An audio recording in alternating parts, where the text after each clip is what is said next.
Yes. Becky Beisel, Present. Brian Davis,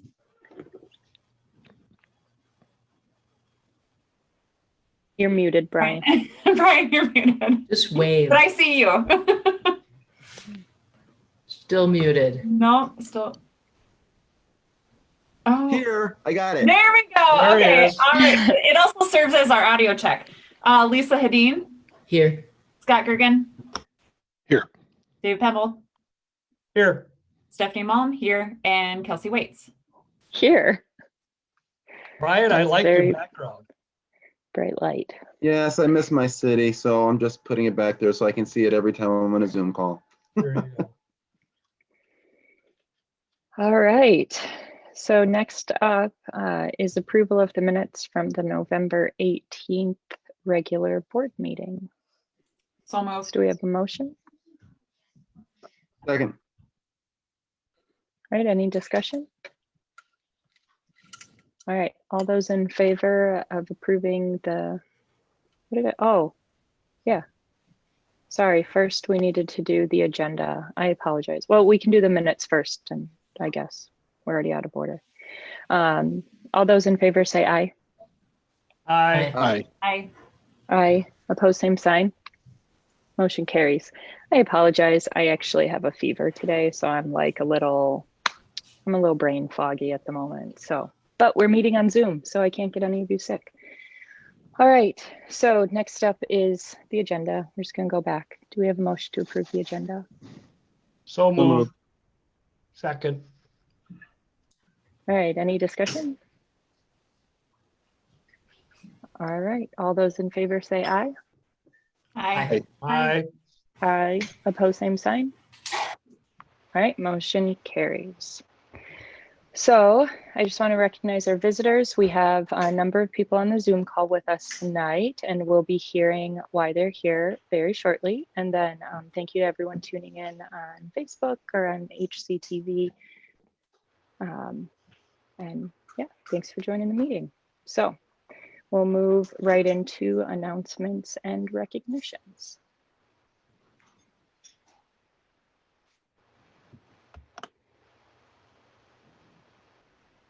Bob, you're muted. Well, let's try that again. All right, there we go. That's better. Thank you. So I'm excited to announce our employees of the semester. So just to remind everyone that each semester, the staff gets the opportunity to both nominate and then choose from those nominations people who are highlights of our district, and it's across all of our buildings.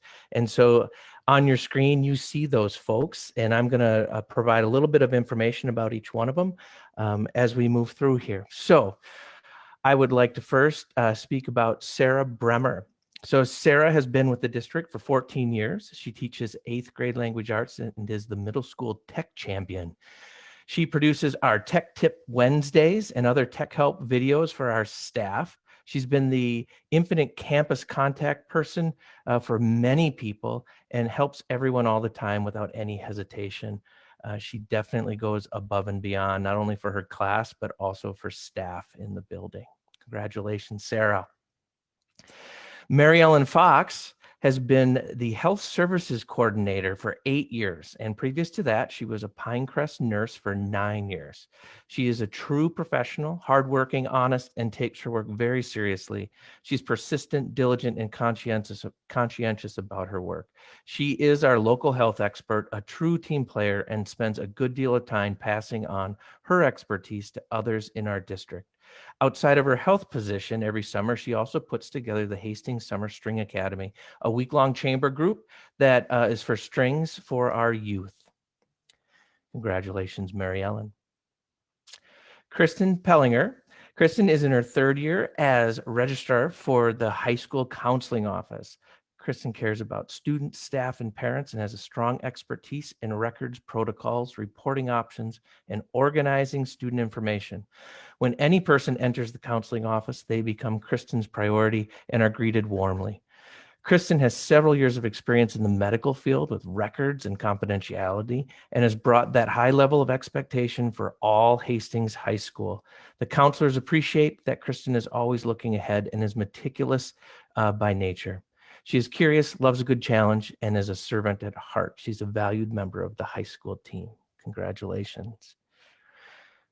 Mitch Sheeman. Mitch is in his third year in the district. He grew up and graduated from Hastings and worked at Hill Murray for 7 years before joining us at Hastings Middle School. He was one of Mr. Kovach's first hires. The kids love him. He's dynamic and reflective. He's always trying to improve his lesson and his craft. And in addition to teaching, Mitch coaches wrestling. Congratulations, Mitch. Shannon Stenzel has been with the district for 14 years. She is a lead special ed teacher and is magical with special ed kids. She's probably the nicest person you'll ever meet, and she is another very reflective teacher. She is instrumental in our scheduling and comes in during the summer to plan, help with scheduling special education kids. Shannon is a true rock star. Congratulations. Bernie Vargas. Bernie has been with Hastings for the past 6 years and is currently a LEAP teacher at McCullough Elementary. Bernie has always been the person that carries more than her share of the workload. As the building leadership member, she is one of the first people to volunteer to make something, contribute, share, and support other colleagues. Bernie is open-minded to others' points of view and does so with a kind smile. Her work with our neediest population does not go unnoticed. When a student is having a challenging time, just ask Bernie and she'll figure out what needs to be done and how to do it. Congratulations, Bernie. Congratulations, all of you, for being our employees of the semester. Board members, I don't know if you have any comments, questions, but I'd open it up for that at this time for our awesome staff. No questions. Just a big thank you for all that you are and all that you do. We are built around our people. Thank you. Yeah, congratulations and thank you. We're so glad to have you as part of our district. Thank you so much. You guys are awesome. And I really, really appreciate all the hard work you guys have put in. I know it's been particularly hard, especially this year. So we really appreciate the work and effort you've been putting in. Yeah, and I want to say thank you. As everybody's write-up was being read, it just called out time after time about people stepping out, being a team, bringing a positive attitude, and that just stretches so far and sends such a positive message throughout about can do and respect. I really, really thank you. Yes, I would echo what my fellow board members have said. Wholeheartedly appreciate your service, your time and effort. It's very much appreciated. Thank you. Yes, me too. Echoing everybody. Thank you very much. Proud to have you part of the team and being with our students and other staff members. We're so happy that you could be here tonight too, that we could share this moment together, and congratulations on everything, and very happy to have you a part of the team. All right, I think that's every board member there chiming in. So thank you Awesome. for coming tonight and like everyone said, for just being a part of our team. Yeah, thank you so much, everyone. Thanks for being here. I really appreciate it. Congratulations again. All right, so it looks like we may have lost Becky. We'll give her a minute to see if she can sign back in quick.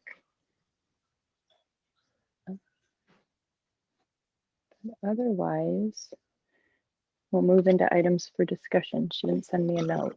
Oh, We should No. we should let our guests we get- know that they're welcome I to think stay, Becky's- or they're welcome. Sarah, yeah. you I think Becky's working on it. you could give us another speech. I miss our 8th grade graduation speeches where I think you did like 4 in a row.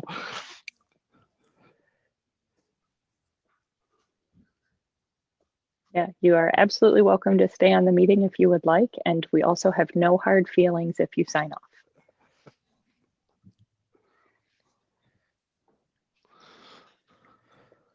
Okay. there's Becky back. All right. All right. So then we will move into items for discussion. So we have a policy ready for a first reading, which is policy 524, the Internet Acceptable Use and Safety Policy.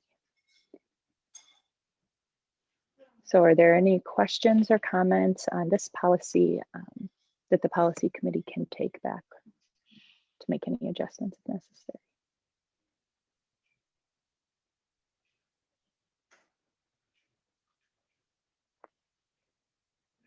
Lisa? I'm sorry, I'm struggling with having to make do with one screen, which is such a that's sad all right. entitled position. The only question I had to consider is that I know the comment was made about the sale items component of a mailing group. If people have stuff that they're selling, just to give it to, opportunity to staff first.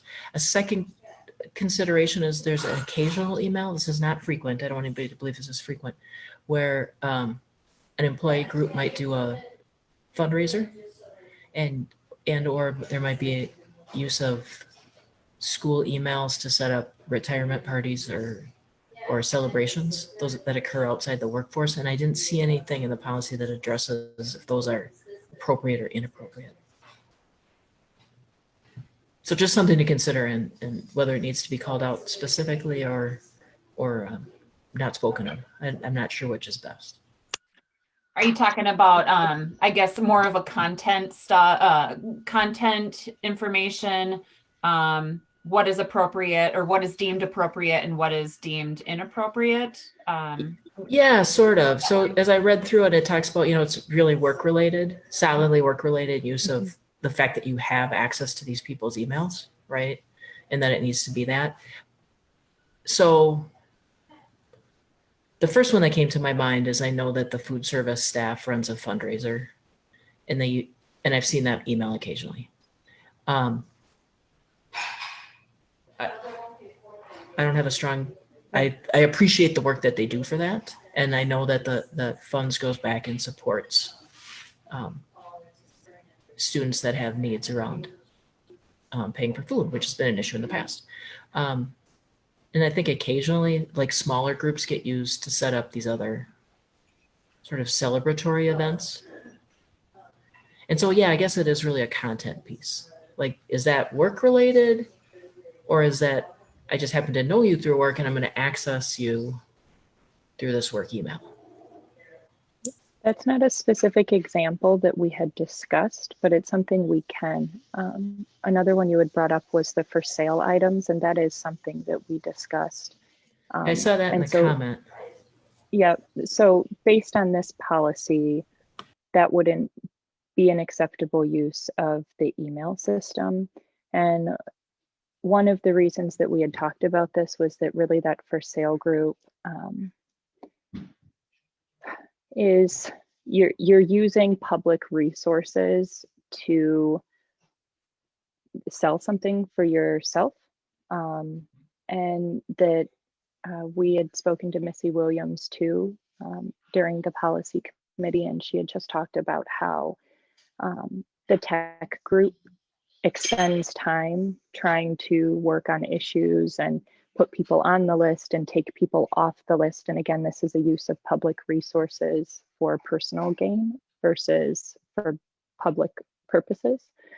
And so this would be an adjustment. And so we've talked about what would happen if that distribution list ends and what that would look like. And if that's us saying, here are some other options for, how you can set it up. But really this email list had gotten set up, or the for sale group had gotten set up before there were so many other options online to set up a group like this.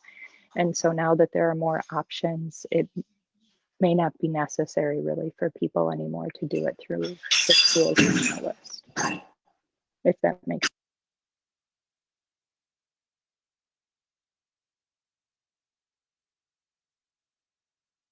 I don't know if anyone wants to add to that.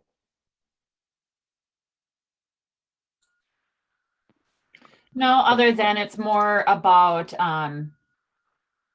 if using the emails for the distributions for professional use, and then yeah, along the same lines of what Kelsey said is the use of public funds to maintain those lists. So if it's and this is something that we will absolutely bring to our next policy meeting to discuss it further, but using a public domain for a private matter versus, like celebrations, or, you see the retirements, the fundraisers, I'd have to look into that. What is the purpose of the email?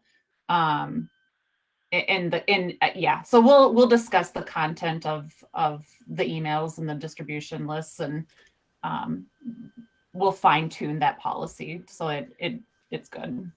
Okay. Yeah, and I take your point, Stephanie. I think, just as you talk about it, it's not necessarily an issue of, it's probably not an issue of like, here's all of the list of what you can do and what you can't do, but it's just about transitioning people's thought process to say, I'm going to send email to a group of people who I have access to their email because of their Hastings School employees.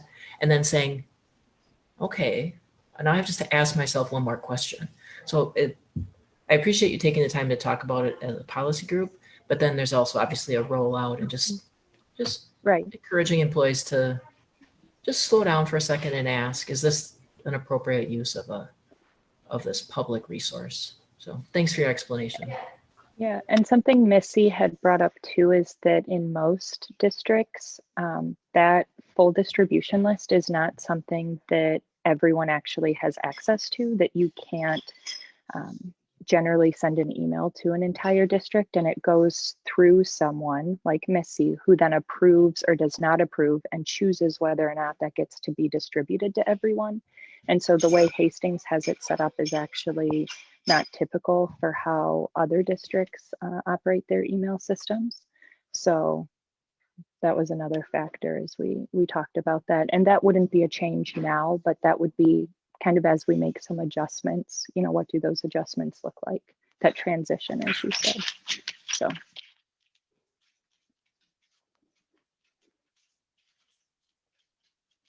Any other questions or comments on this one?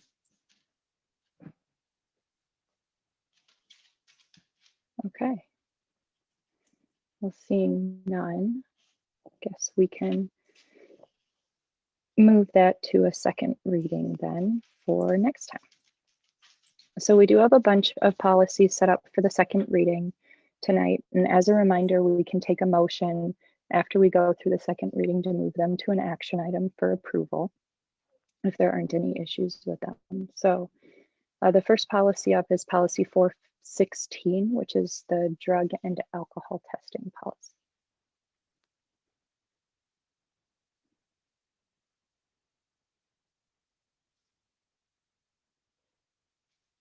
Anyone see anything that we need to bring back to the policy committee?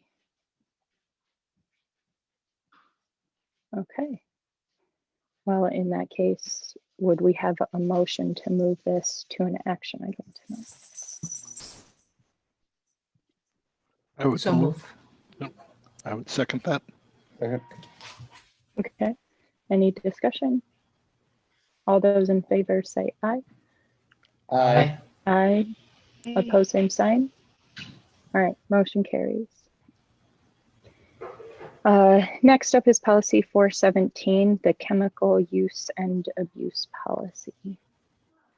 Any questions, comments, or adjustments for this one?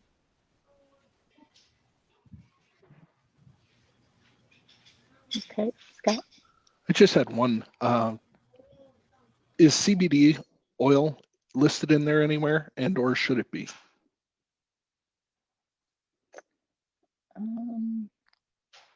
I saw controlled substances, medical cannabis, toxic substances, alcohol.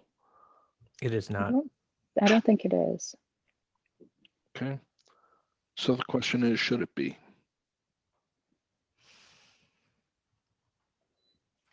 And I don't know enough about it. I don't know enough about CBD oil. If only Mary Ellen was still on here right now. I was just thinking the same thing too. Yeah, I don't know if it's what classification it is. Yeah, Becky may. Ask If it Becky. doesn't have the, CBD normally doesn't have the THC in it, so technically it's safe.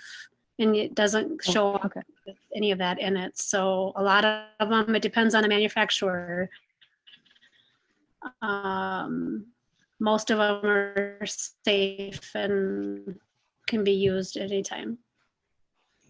Because they don't have that actual THC in it. They take it out before, extract it before it's developed. So I'm not sure how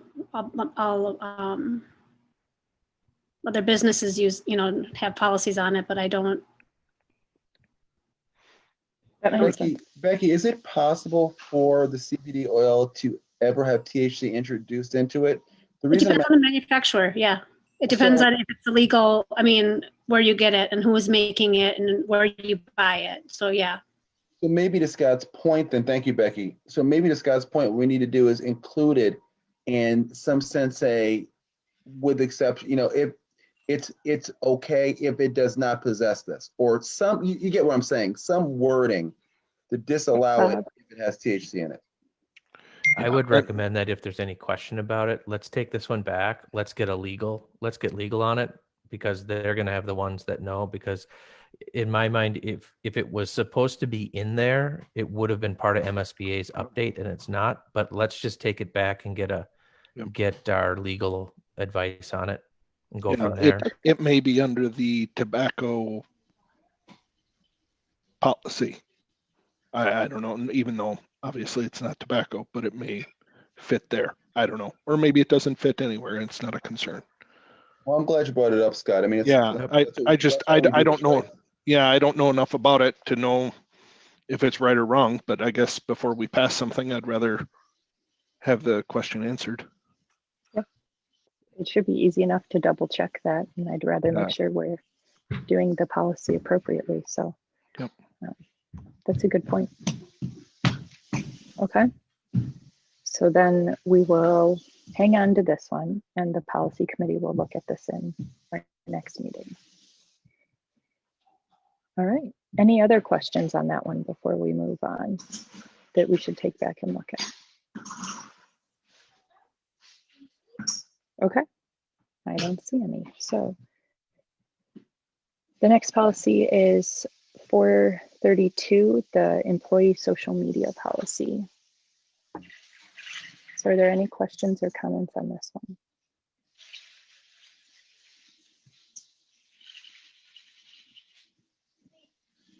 All right, I'm not seeing any. So in that case, do we have a motion to move it to an action? So move. Second. Okay, any discussion? All right, all those in favor say aye. Aye. Opposed, same sign. All right, motion carries.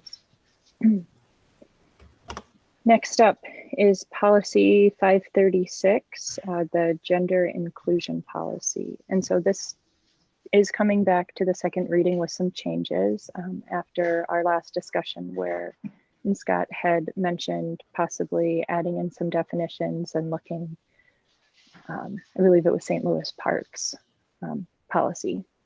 So you can see the changes put in there in red. So do we have any questions, comments, or concerns with this one? Just a thank you. I think it looks and reads much better. So great. And Lisa, I see you're unmuted.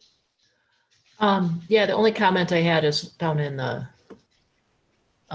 legal references and cross references, is if we need to have anything from Minnesota State High School League in there. And if this is a more or less a straight lift from St. Louis Park, I'm comfortable without it. Yeah. I guess for that, We don't call that Bob. language. Yeah, we don't call that. We don't have that language in there anymore. But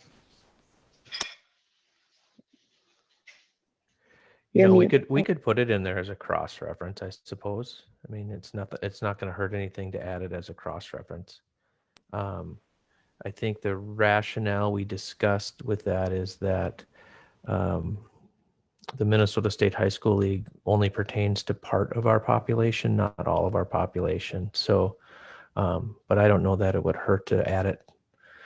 And I think we could, if that's the only thing we want to change, we could simply add it as make a motion to approve it with that addition, and then you wouldn't have to bring it back.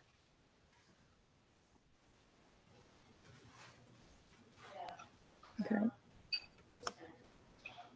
So are there any other questions on that? Or any thoughts, discussion surrounding cross-referencing Minnesota State High School League's rules there?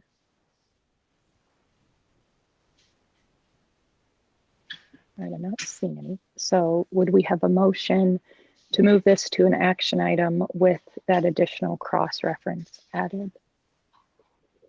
I would so move. Second. Okay. All those in, oh, any discussion? Sorry. All right, all those in favor say aye. Aye. Aye. Opposed, same sign. All right, motion carries. Next up, policy 601, school district curriculum and instruction goals. And Jen is on here if there's any questions.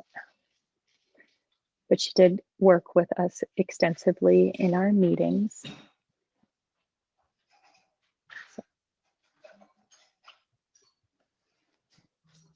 And I'm not seeing any questions or comments.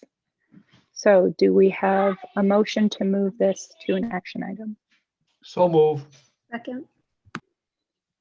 Any discussion? Right, all those in favor say aye. Aye. Aye. Aye. Opposed, same sign. All right, motion carries. Next up is policy 603, curriculum development. So any feedback on this one?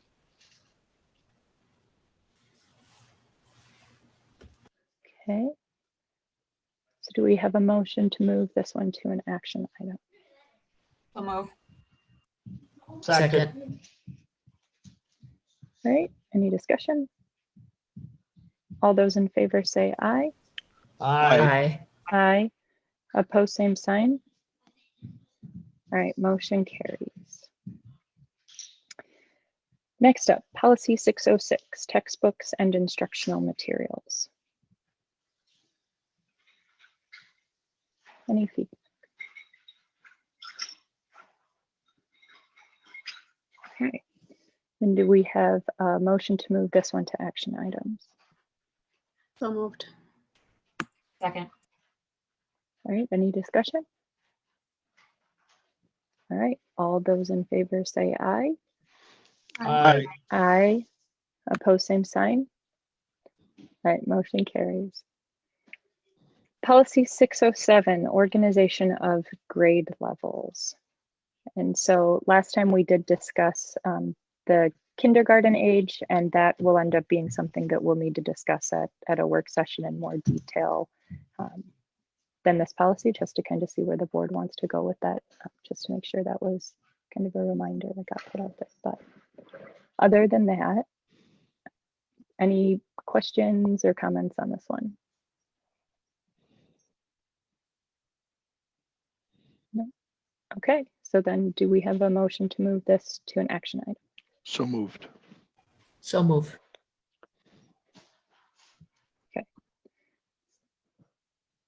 Any Second. discussion? All right, all those in favor say aye. Aye. Aye. Aye. Opposed, same sign. All right, motion carries. All right, school board calendar for 2021. And then there's also included in the files 2021, 2022 dates with meeting restrictions. And at this point, we have moved off of policies. So this is just an item for discussion. We wanted to Just put this clarify. out there so that as we move towards the January meeting, that you as a board were able to take a look at this and maybe have any discussions, because this will be one of the action items for the January meeting is to approve the calendar. So just we thought it would be helpful for you to be able to take a look at it prior to seeing it for the first time and having to make a decision about it.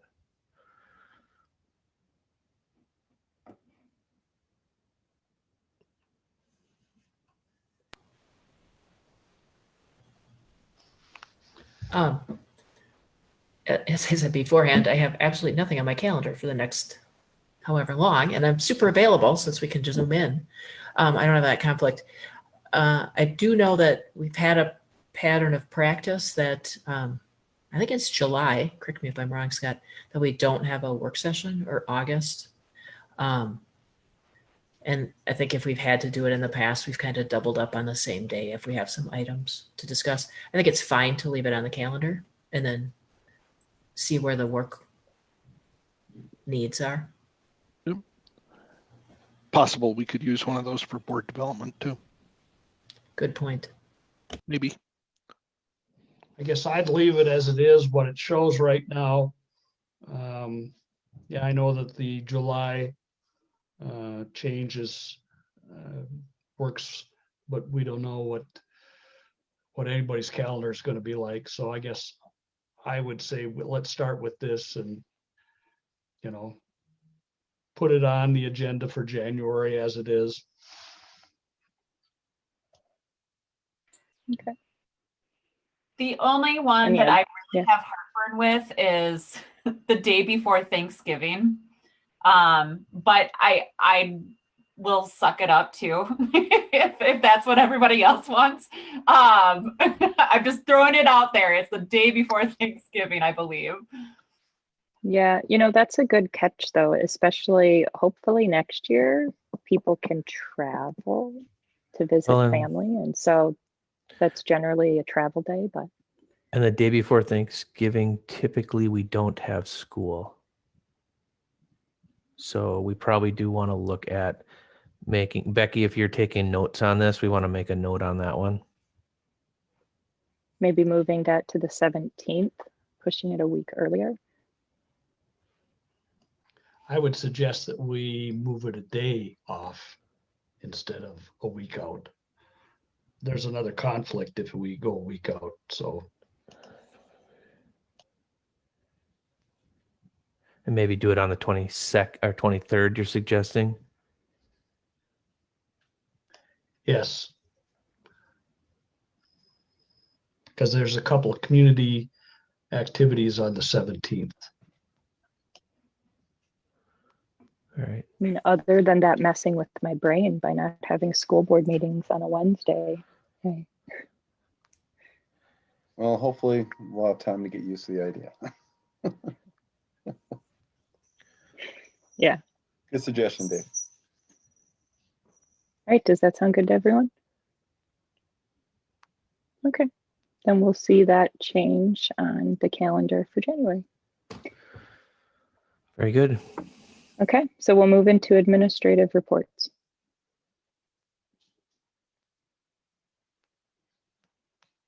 You are muted, Bob. All right, got it. Sorry, I'm working, not used to my setup yet, doing with two screens like this.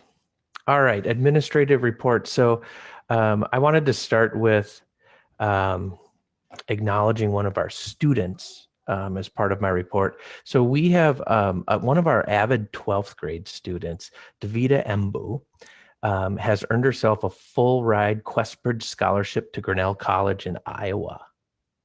So Questbridge is a national program that connects high achieving high school seniors with full 4-year scholarships at the nation's top colleges. And Davida was one of 1,464 finalists out of over 18,500 applicants.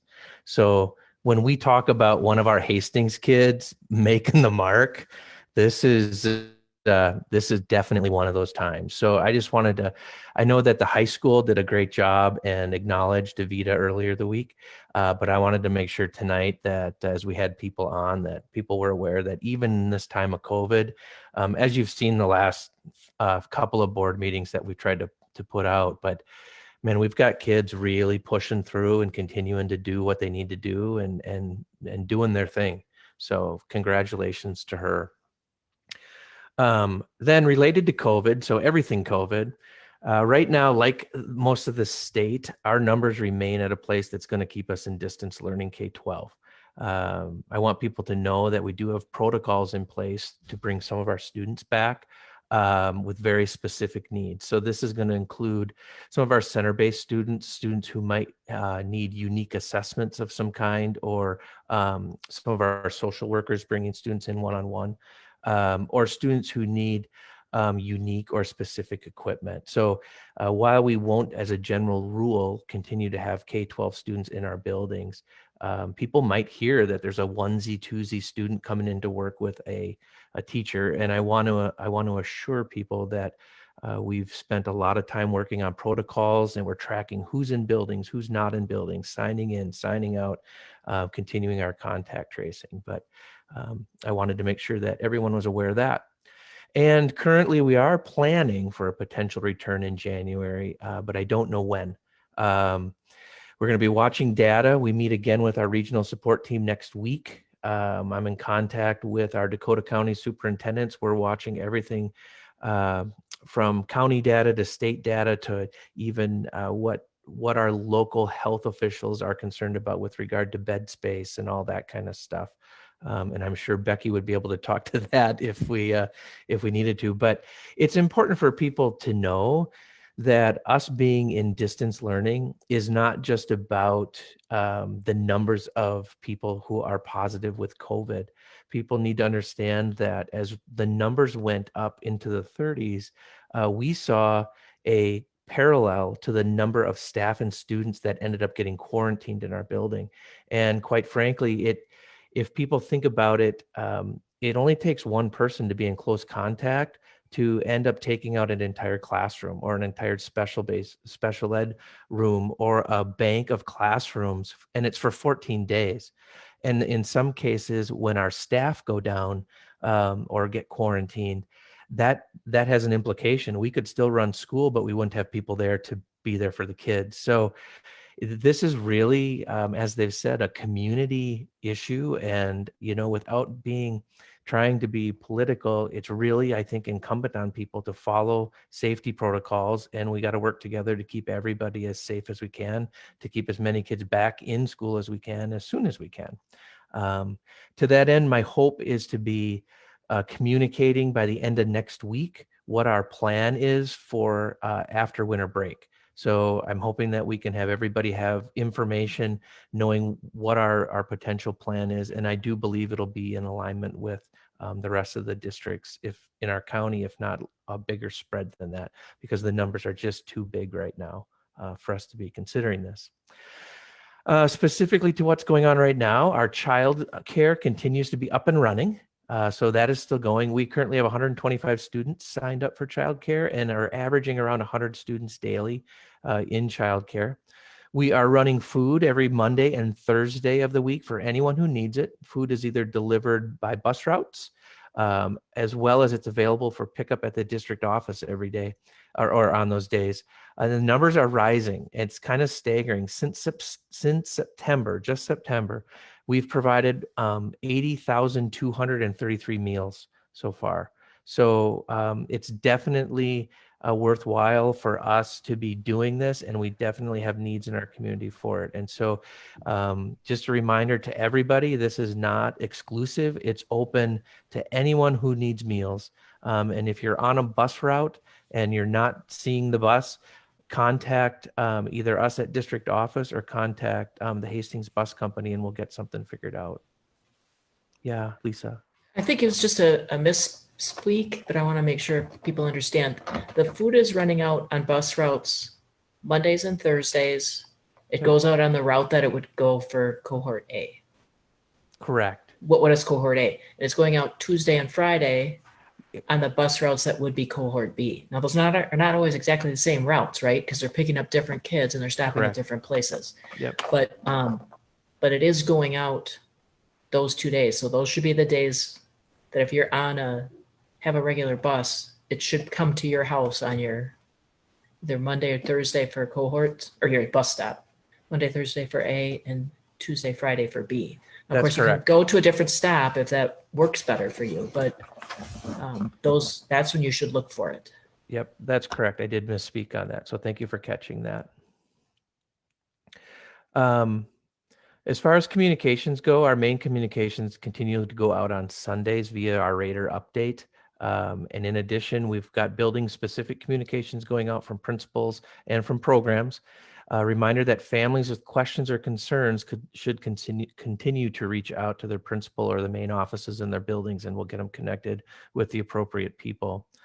And speaking of people, I just want to take a moment and thank all of our staff, our cooks, custodians, techs, clerical, PSAs, teachers, administrators, childcare, preschool, community education, and all of our other support.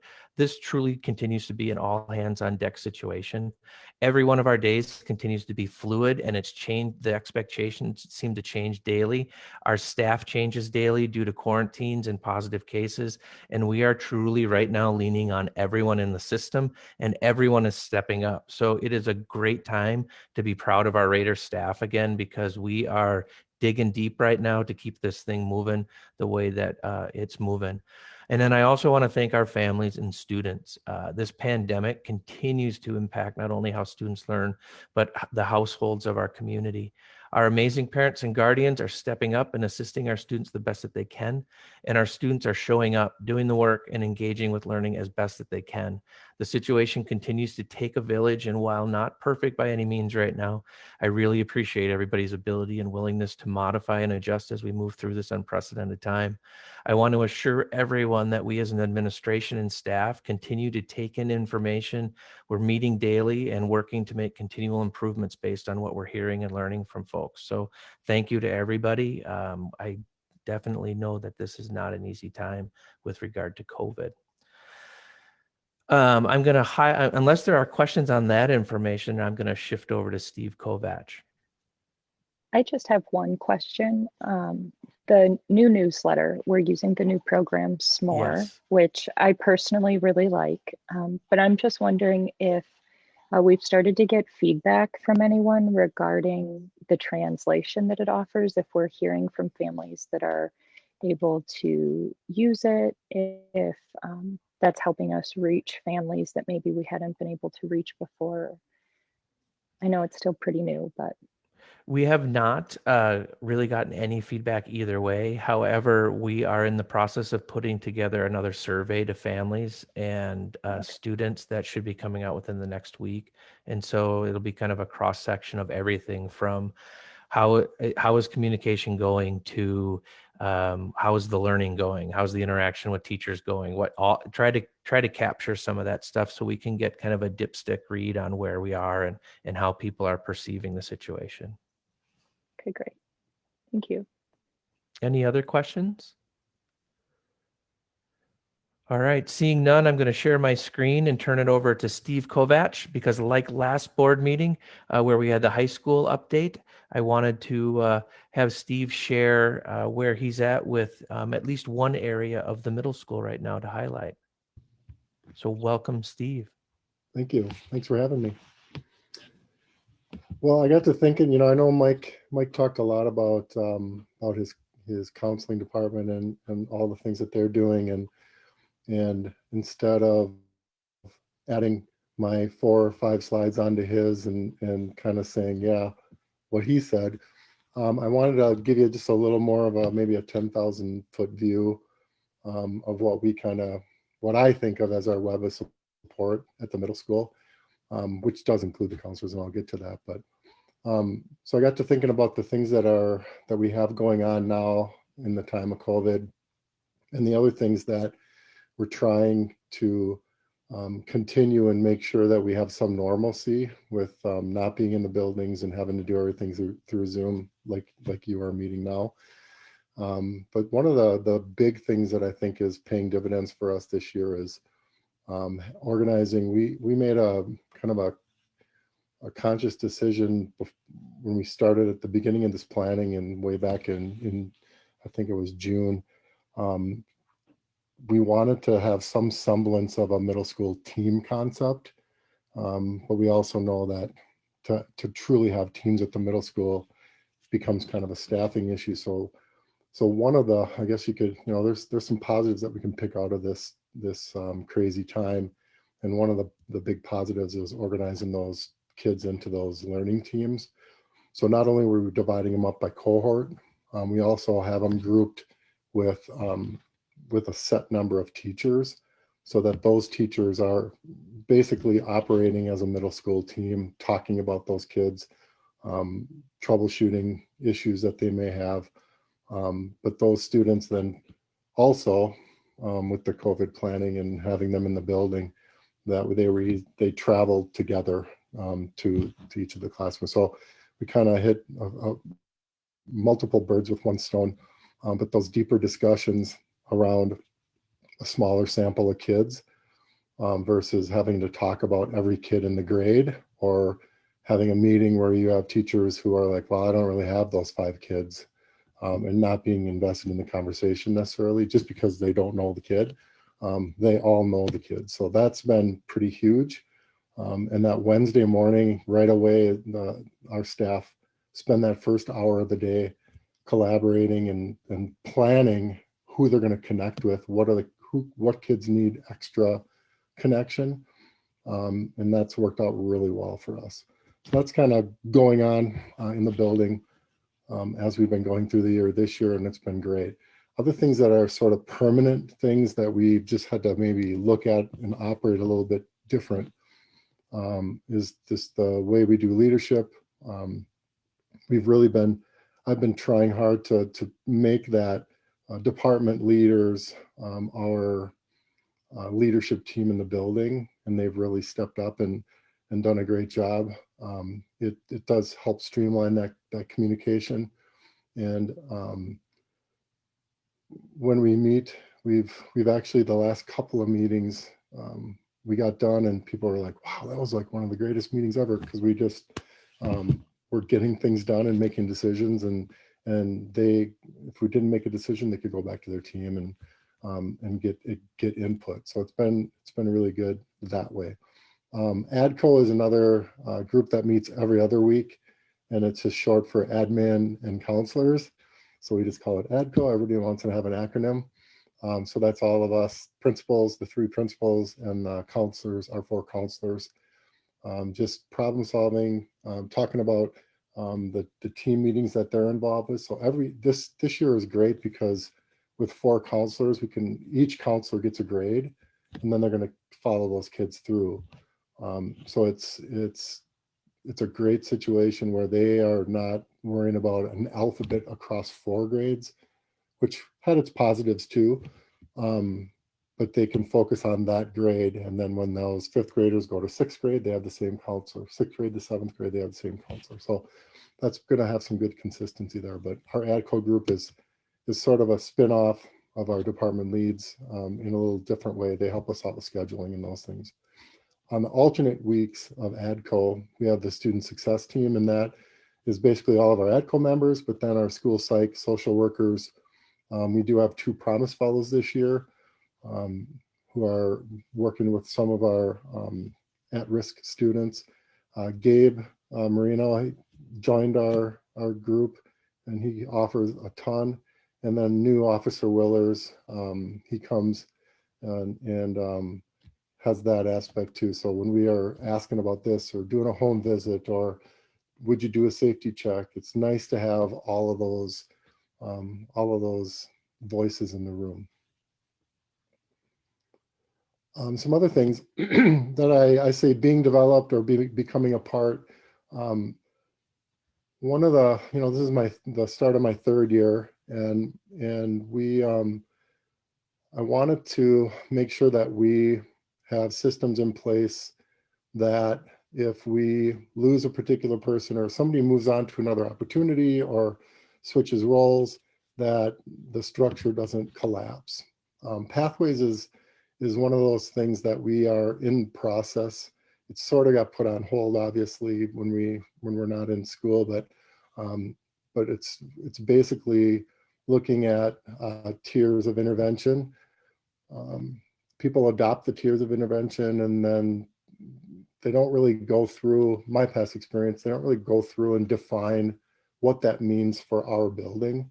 And we're kind of in the process of that. We do have some people that they'll bring it up a lot because it's sort of been set to the side a little bit. We're doing our intervention stuff in such a different world now with the way that we're running school now, but this is just one that we're going to continue. So some people will say, hey, what about pathways, because it's just sort of been set aside, but it's a thing that's going to become sort of a big thing that we follow and look at how we're offering interventions, and not just for kids that are not getting it. Intervention is also for those kids that are on the top end also. Top 20 is something that I brought, well, I didn't bring it, but I did it in my past district. And basically the direction that we've taken it so far is just with our staff using it.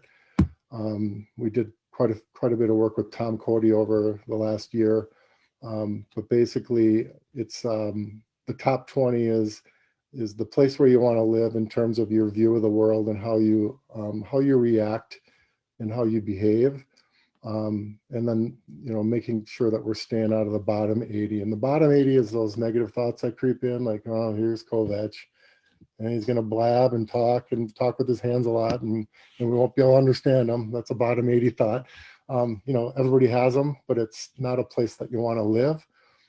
So we've done a lot of that. Some staff have taken it and started working with their students. We're not quite, that's not really the expectation across. It's really just looking at ourselves, how I approach a problem and how I frame it. So I don't know if you follow us on Twitter, we did a staff development where everybody created a frame.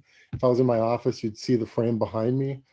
And it's basically how you view it, how you react to the problem, what that portrays to the person that you're having an interaction with. So they're looking at it through personal, and then also how they interact with students. And then AVID also, we know that the high school is sort of leaps and bounds ahead of where we are, but we're starting small and we're kind of going slow. We've had some staff participate in the national conference that was here in Minnesota. The only bummer from my perspective, and I guess this is maybe a little bottom 80, but I've been to 2 or 3 AVID national conferences, and when you're in person, it's awesome and you're fired up. And I know our high school people got to go to Minneapolis, and they got to learn for 3 days and collaborate and get up and move around. And our people experienced it through the computer this summer after a spring of, beating their head on the screen. So that was not the best thing for our learners. Some people enjoyed it and obviously we got a lot out of it, but it still wasn't the national conference that I've experienced. So we're learning. We've gone on some site visits and looked at and got to observe schools that are full AVID schools, but we're approaching it more from almost like an elementary perspective versus creating an AVID course. So we're looking at making sure those strategies are across content areas. So we have some learning to do yet, and some planning. We're going to form an AVID site team and get moving on that so that we can continue to sort of move those kids up and so they can experience the full AVID course and support in those advanced classes at the high school. So some other connection points with our staff. So obviously, I think I've mentioned it probably more times than you need, but it looks different in our Zoom world. But we have had, obviously, I think the high school did it also. At the very beginning, we connected with all of those students before we shifted to distance learning. And most of our counselors had the opportunity to pull up a desk outside a classroom and pull kids out of certain content areas, so until they reached every student that was in school. Some kids were obviously distance learning, but and just having those conversations around academics and social and emotional.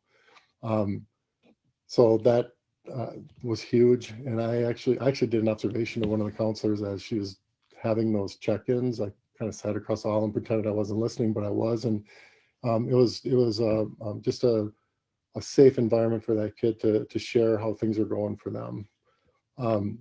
I could have done a whole presentation on our counselors, school psych, social workers, because they are the rock stars. I wanted it to be more holistic, but really they do some really unbelievable work, especially now when we're really leaning on them hard with our kiddos that we're having problems connecting with.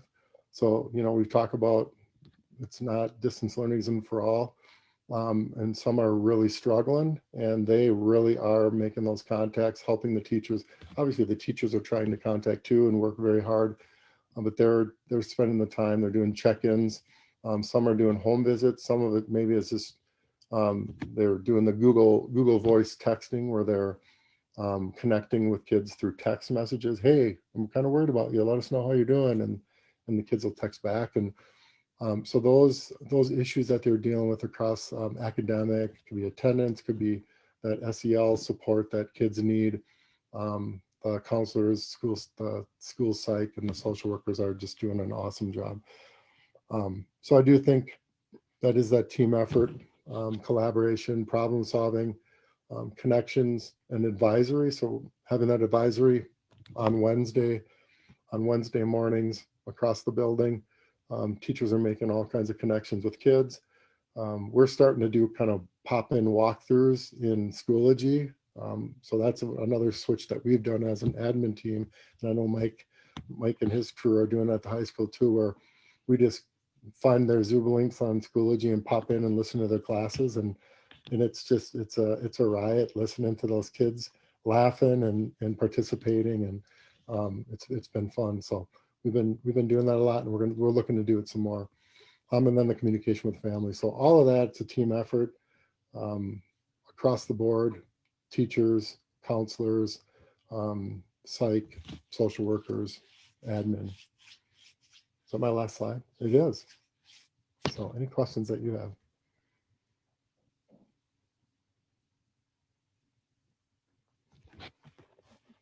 Thank you for coming. Does anyone have any questions? Lisa looks like she might be on. I'm working for my unmute. Yeah, you talked very briefly about the kids that are currently on Hastings Online Academy, or that were distance learners from the beginning of the year. And I'd be interested to hear. I mean, I think this is amazing where you guys have gotten, and I like the systems-wide perspective. I think that's super appropriate. I was just curious, how have you found ways to interact with the online academy kids or the families that made that choice? Yeah, I think we really have leaned on the teachers, the academy teachers, a lot on that. One thing that we're trying to make sure is in place is that they also have an advisor. Their advisory may not be Wednesday morning at the exact same time. It may be a different time with that teacher, but we're asking those teachers to make sure that they have that, so that the curriculum and things that we're doing in advisory that HOA still has access to.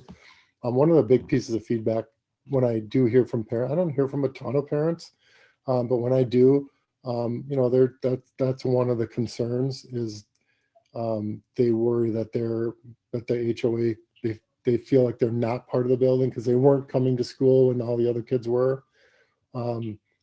Now they're all kind of in the same boat again, but the difficulty that we are trying to overcome is that those HOA kids are, if they're in the upper grades, are working through Edgenuity, and Edgenuity, they could all be in totally different spots, or they're just like head down, plugging away, getting it done. And a lot of times it kind of annoys them to pull them in. But we also know at the same time there's a lot of students that are craving that. So we're trying to make sure that we have, that that common advisory, but then also trying to identify other online opportunities, whether it be social opportunities or, one parent shared a great idea of doing like a lunch bunch where a teacher says, "Hey, I'm having lunch. Come and join me in the Zoom," and they can hang out in the Zoom and talk. We're doing like a winter bingo activity before break. So we're trying to do some of those school-wide things. The announcements, we tailor those to everybody. So right now we're doing them once a week, and they're posted sometime Tuesday. Teachers will post them on Wednesday, but it's directed at happy birthday, and has a list of all the birthdays and just other acknowledgments. This week, kids all sent in their picture of their favorite pet or animal, so that was pretty cool.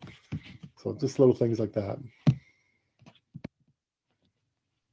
Yeah, and just from a parent perspective, Abby's been doing HOA with the 5th grade. And so she has like regular scheduled Zoom meetings that she checks in and gets kind of that instructional time. But then there's also optional meetings. So she's doing Edgenuity math. And if she doesn't need to get in to talk to a teacher, then she doesn't. And she has that option to give her that flexibility. And 5th grade's a little different because it's they're doing their Schoology for a majority of it, and so it is a little more personal. I think the 5th grade one, we built it that way kind of on purpose, but also the Edgenuity curriculum didn't really go down that far. So I think that's worked well to have the less teachers and more contact. I think at least that's what I think. That's my story, and I'm sticking to it. Yeah, she's had a good experience with it. I mean, that's just one. I mean, I'm just one parent, but. So if you're an HOA student, you're still aligned with a counselor for your grade, right? Because the expectation or the expectation is that you're going to re-enter Hastings, or you're going to enter Hastings Middle School. And so they still have access to whatever social emotional stuff. Yeah. To get through there. Okay. Sure. I presumed that was true, but I just want to reiterate that for people in the community that we still, Hastings Online Academy students are Hastings students. For sure. They chose to get their education delivered a slightly different way this year, but there are students, and we're going to provide them all those full supports. Yep. Okay. Any other questions? All right. Well, thank you so much for coming in and kind of giving us a summary of what's going on in the middle school and an update. And we appreciate you taking the time. Apologies to anybody I forgot in my building. I'll put that on tape right now. Thank you. All right. So is that the end of the superintendent's report then? That's what I have. So open it up if there are Okay. questions. Otherwise, we can move on. All right. Does anyone have any questions? Lisa? I think you had indicated in an email last week that we had received a data request from Care 11 with regard to student grading and the results of that. I don't know if that data has been pulled yet, or if it's been provided to the media. I know I've only seen numbers around St. Paul Public Schools, but I kind of only access the Pioneer Press. So. Yeah. We're in a spot now where attendance-wise, we've got that. We sit right around 95% attendance even now, so we don't have a huge difference there. The timing's a little difficult for us because our secondary buildings operate on semesters, and so we haven't hit the semester mark yet, so it's hard for us to give comparative data until we get to the semester mark. So my response to that request at this point was just that we're pulling our information to provide it, but we haven't provided it because we don't really have the benchmark point yet to give that to them. So. Okay, as a parent to secondary students, that's what I thought. I was like, we're still in the middle of our semester. We're in the last 2/3 of our semester, but done is not done. So yep. I'm happy to hear our attendance numbers are that high, that there's some We're monitoring the Different attendance looking. every week. I get an attendance report every week by grade. And so when we've had weeks, well, really when we've had 2 weeks in a row where a grade level might be looking like it's dropping, that's where I'm having a conversation with the principal and saying, okay, do we have a handle on what's going on? Do we know why this is happening? Just some checks and balances in our system, and we're doing really well. Brian? I just have a real quick question. Have you guys gotten any type of feedback on, and this goes back to the attendance question, in terms of some of these kids that seem to be working during what will be the school day? We haven't really gotten any feedback on that. Per Okay, se. the reason I'm asking is because under normal circumstances, they wouldn't be working during the day. It'd be considered truant. I'm just kind of curious to whether that's been brought up or raised by faculty, staff, anybody. It Just is curious. not. I think I've heard of one instance where someone said that that might be the case, where there was a class and someone was supposedly working, but we haven't had any Okay, outside of that. Yeah. thank you. Mhm.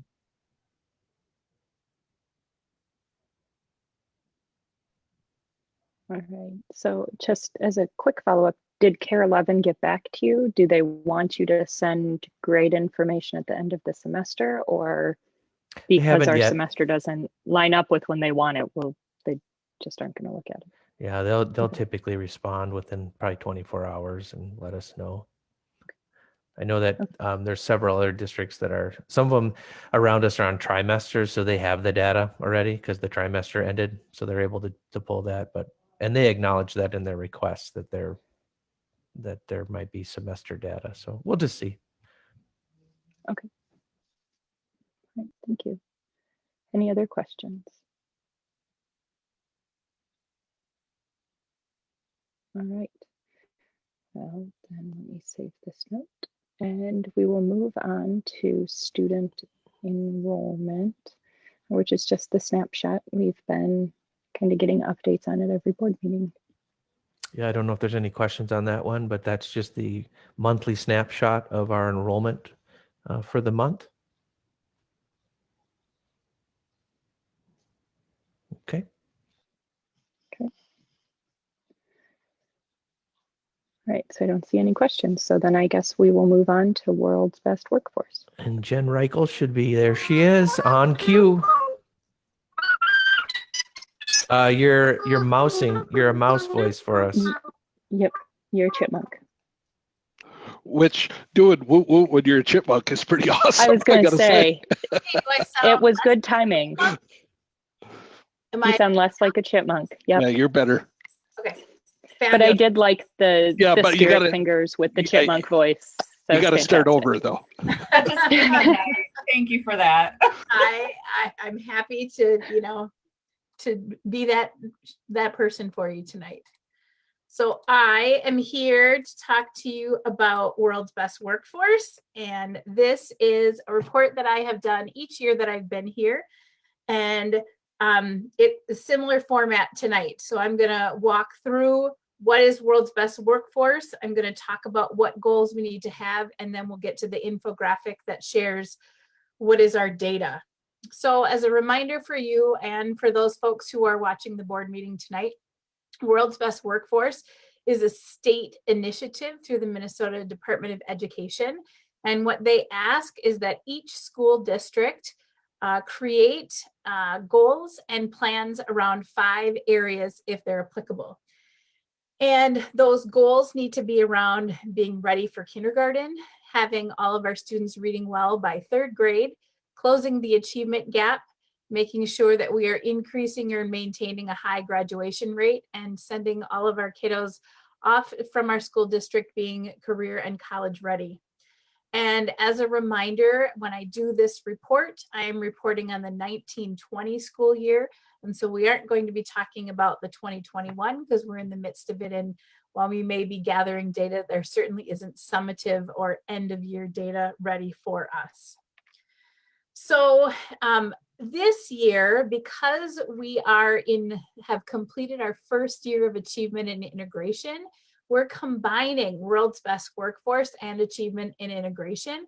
And that's done intentionally because as we develop our achievement and integration goals, they are expected to be aligned with our World's Best Workforce goals. The state is really trying to help districts focus the attention on what matters and not throwing whatever at the wall and hoping it sticks. And so we have 4 goal areas in achievement and integration. And the purpose of these dollars is really about separating our data out and focusing improvement on our students of color and our marginalized groups. So we are looking at increasing the number of students of color and American Indian students who enroll in AP and college in the schools in our high school. And as you may remember, we have intentionally focused achievement and integration in this first round on our secondary level. We were just new to AVID and thought this is where we can really focus our attention, trying not to spread us too thin, but really make an impact. We also want to increase the number of high school teachers who have trained in culturally relevant teaching strategies. We want students to report an increase in their understanding of diversity and making intentional decisions to be inclusive. And then finally, really focusing in on those 4-year graduation rates of students who are in poverty and making sure we watch those improve over time and not necessarily sustain, where we're looking at a district at that sustaining, because we have pretty high graduation rates. So as we go back to World's Best Workforce, as you may remember, kindergarten readiness is, what does it mean to be ready for kindergarten? And the state says in its in statute that there are only 2 pieces. A kiddo needs to be 5 by September 1st, and they need to have had early childhood screening. And those 2 things means they are ready for kindergarten. And so we try and reframe our goal and not simply talk about, are we ready for K, but are children prepared for the rigors of kindergarten? And what we want to do is really work on the community-wide piece in helping our kiddos be ready to take that first step into kinder and just run with their academics. And so our groups that meet about World's Best Workforce have talked about, what does it mean and how do we measure the data? And so really we think about, should it be literacy? Should it be mathematics? Should it be social emotional learning? And what we know is really literacy is the key for students in being able to be ready for the academics, the rigors of the academics in kinder. And it's sometimes funny to say the rigors of kindergarten, but for many kids, just coming into school is rigorous for them.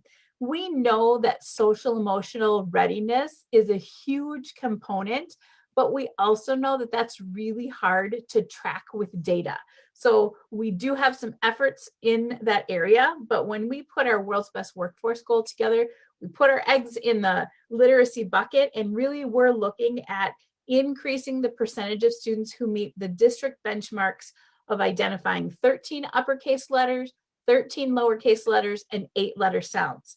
There's not a magical which 13, it is any 13, because that means that students have had some practice in that letter recognition and that sound manipulation. So we're looking to grow from 53 to 58% of our kiddos.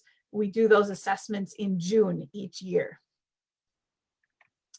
So in 3rd grade reading, because it's decided that reading is the key, internally we need to decide what assessments can help us measure progress.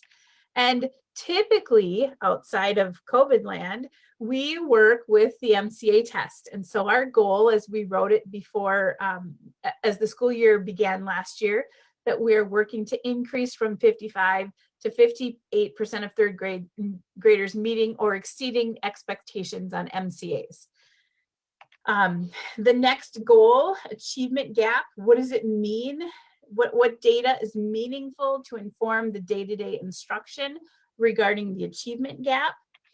And so our goal in the achievement gap is working toward closing the achievement gap of all of our students We want to increase from 77.3 to 78% of all of our students who make medium or high growth as measured by MCAs. Oh, I have a typo. It should say 2020. I apologize for that. In MCA data, we not only get those individual scores and we can look at a cohort score, but we can see in quadrants who makes low growth, who makes medium growth, which is a typical year's growth, or who grew beyond what's typical, so more than a year's growth. And we're looking for all of our kiddos to have at least 1 year, if not more than a year's growth within a year. And then graduation rates. We ask ourselves, do we look at our 4-year data? Do we look at our 6-year data? Do we look at our 7-year data? And in the past, we've looked at that 6-year data because that really helps us capture those students who typically for special ed reasons have the opportunity to pursue schooling through age 21. And so for those kiddos who continue, we get to capture that data and see them with longevity. The 4-year data is really about, you know, for most kids that's being on pace. And in order to align with our achievement in integration, we shifted this year to a 4-year goal. And I have this data on another slide, so I apologize for not having it here. And then finally, the goal area of college and career readiness. What does this mean? How do we measure it? And, you know, our groups have talked a lot about, is there one test score that we can hang our hat on? And while many districts choose to align themselves to the ACT test, we wanted to have something that was more applicable to more students. And so as you likely remember, we deliver a survey to our seniors at the end of their senior year each year, and we ask them about their level of confidence in their own college and career readiness by the indicators that our Vision 2025 group came up for that college and career readiness. And I'll talk a little bit more about what that survey looks like when we get to the data. And then, like I have shared before, our achievement and integration goals are these. We want to increase the number of our students of color and American Indian students in those upper level courses. We want to make sure that our teachers are trained in culturally relevant strategies, that we want to have our students be able to report making decisions about being inclusive, and then looking at our graduation rates, particularly those students of poverty, and watching them grow. So, like typical, I took all of that fun data, and I think I have to stop sharing and then share a different screen with you. I made a super fun infographic for you that is housed on our website. And so folks out in Cyberland could go to our school website right now and find this. So where you will find it is under departments and services. And if you go to teaching and learning at the very bottom, you'll find World's Best Workforce and Achievement in Integration 2020. And then you will find the achievement and integration infographic. I'm gonna make this a little bit bigger for us to see on screen. And so in this infographic, you will see a snapshot out of the data, but you will also be able to click on any of the headings or any of the images, and then you can drill down into deeper, more specific data. So in World's Best Workforce, we kind of stayed on pace with our kindergarten readiness, increased just a little bit. And I'm super excited about the work that our pre-K leadership team does in being able to get the information out to our local providers, to our family, friend, and neighbor daycare, and our center-based and our faith-based providers in our community. We have representatives who are a conduit of information. And our kindergarten teachers have partnered with our Tilden preschool teachers and have been able to create a number of documents to be able to share. Here are some things that you need to know. Here are some ideas.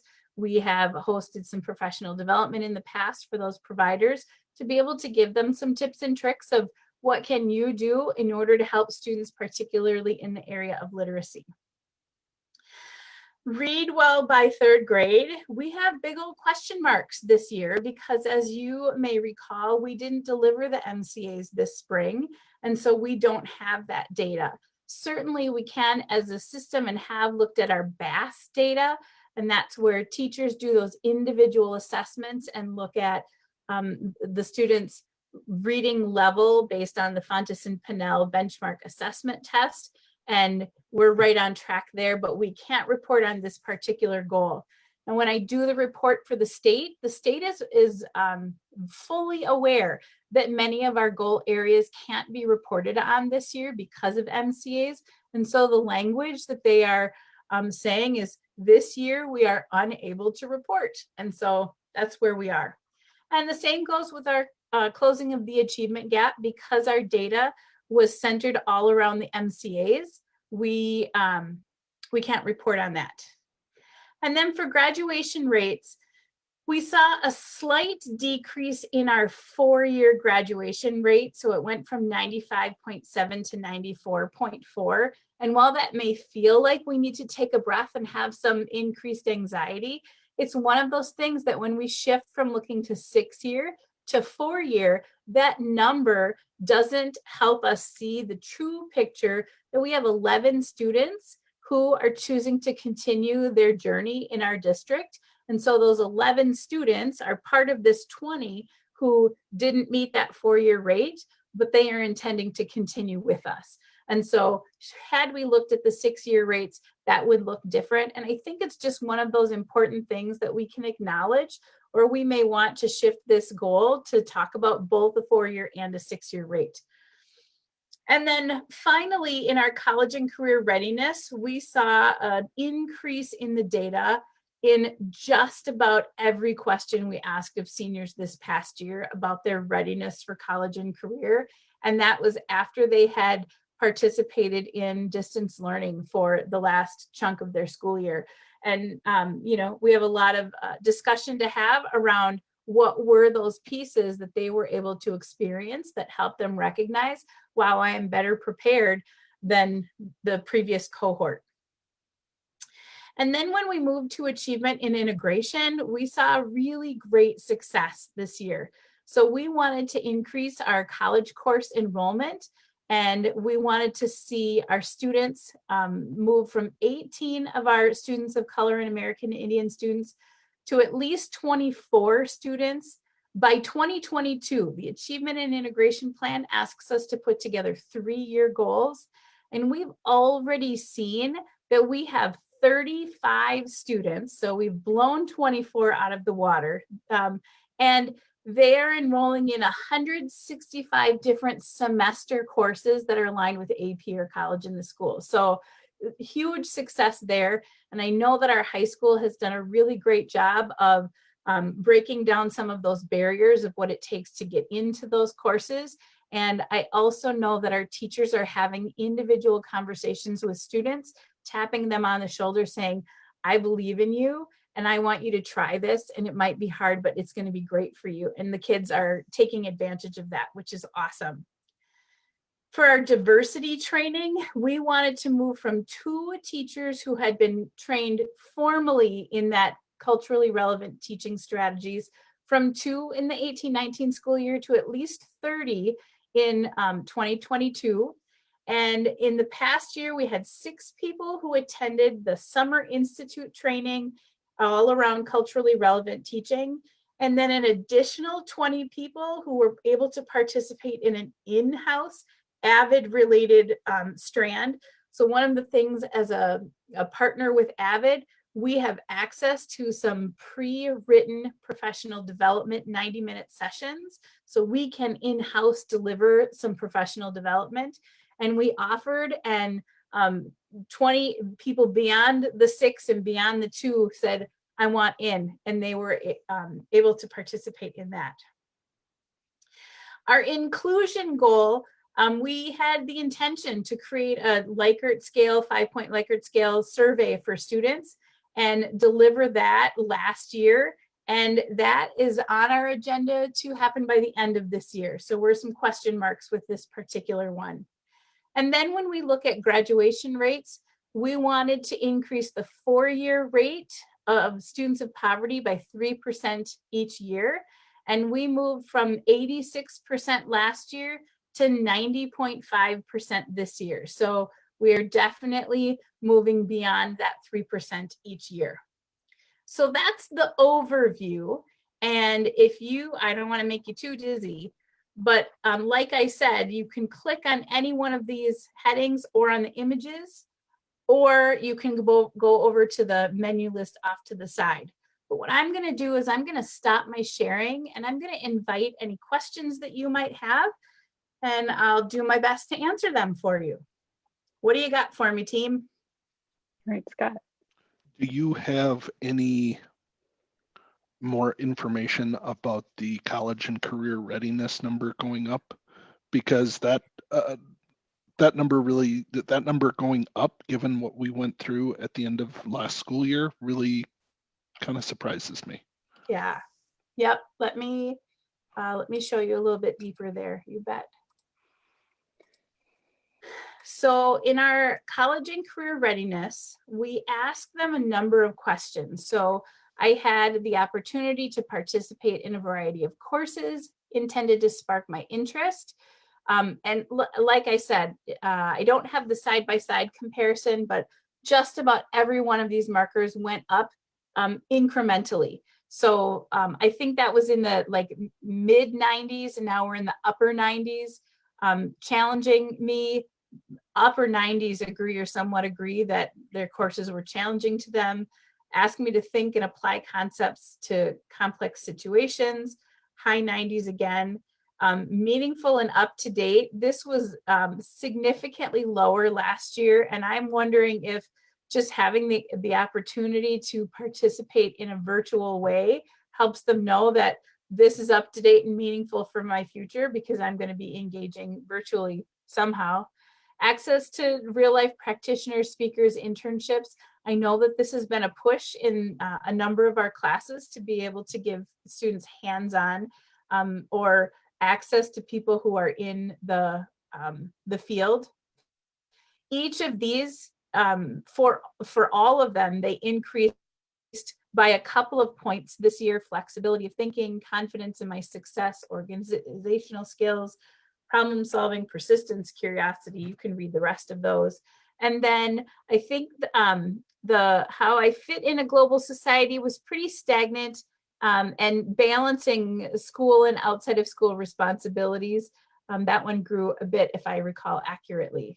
So we don't have an indicator of what it was that we did, and that's certainly something that we can invite in our survey this spring, is a more of a narrative. What were some of the very best things that help prepare you? That might give us some anecdotal information to share, because I know that stories are sometimes they help us see better than data does.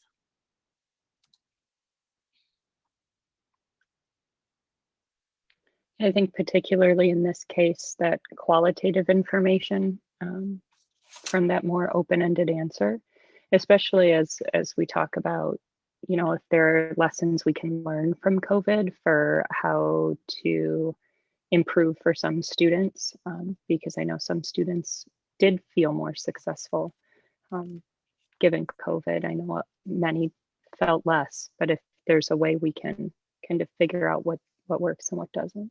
Mm-hmm. So, you bet. Are there other questions? Is there, I don't even know how to ask this question, but we're so reliant on MCA data for World's Best Workforce reporting and for at least systems-wide trend evaluation. What's the conversation both for this year and going into the future about MCAs continuing to exist? Like I said, I can't even figure out how to ask that question, but I see you nodding, so I'm going to stop talking. Yeah.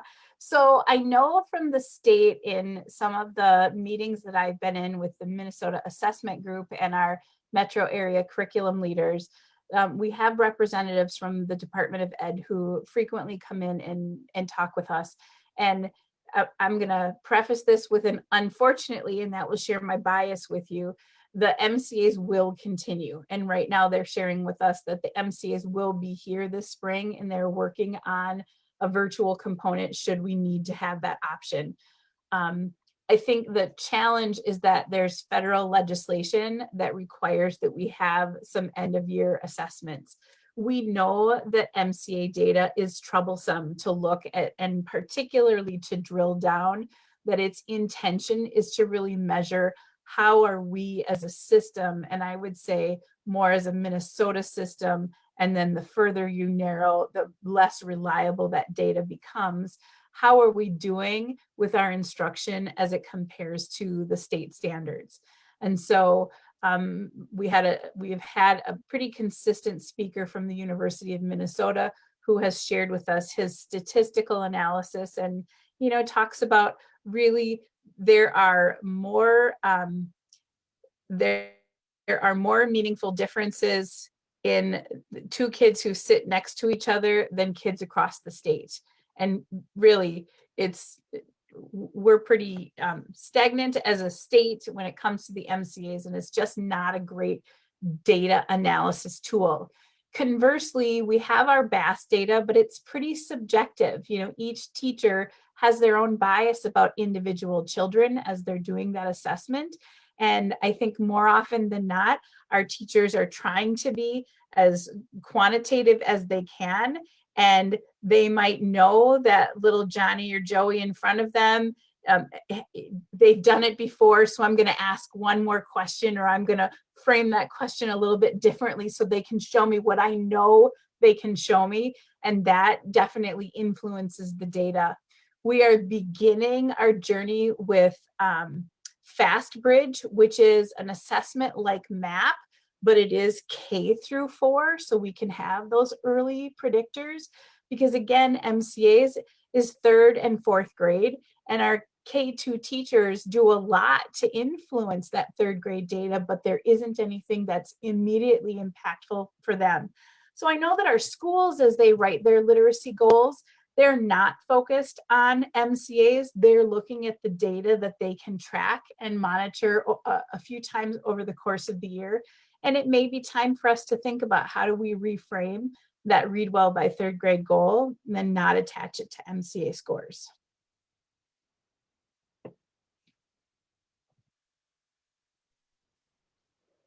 Did that answer your question, Lisa? Yeah, it did. Okay. I mean, I think it's an ongoing conversation. It's been happening for years, and it will probably continue to happen. I think what this has showed us, the inability to offer students MCAs this year, is maybe we shouldn't be basing World's Best Workforce reporting on it if it's something that's difficult for us to deliver reliably. I don't know how not doing it one time makes it unreliable, but I think I might just be trying to get away from it. Sure. Any other thoughts or questions? Seeing if anyone else does, otherwise I do. I had a question regarding the first goal of the achievement and integration. And, you gave numbers, that we wanted to increase from 18 to 24. But I have 2 questions around this. So one is, what percentage of our students of color and American Indian students is that? And how does that percentage compare to white students? And then also, is there a benefit to having American Indian students discount separate from students of color, since we do know that there's a larger gap for American Indian students? And are we losing information by collapsing those two? Sure. So I don't have right next to me what is our percentage of students based on last year's data to compare, but I can certainly follow up with that data.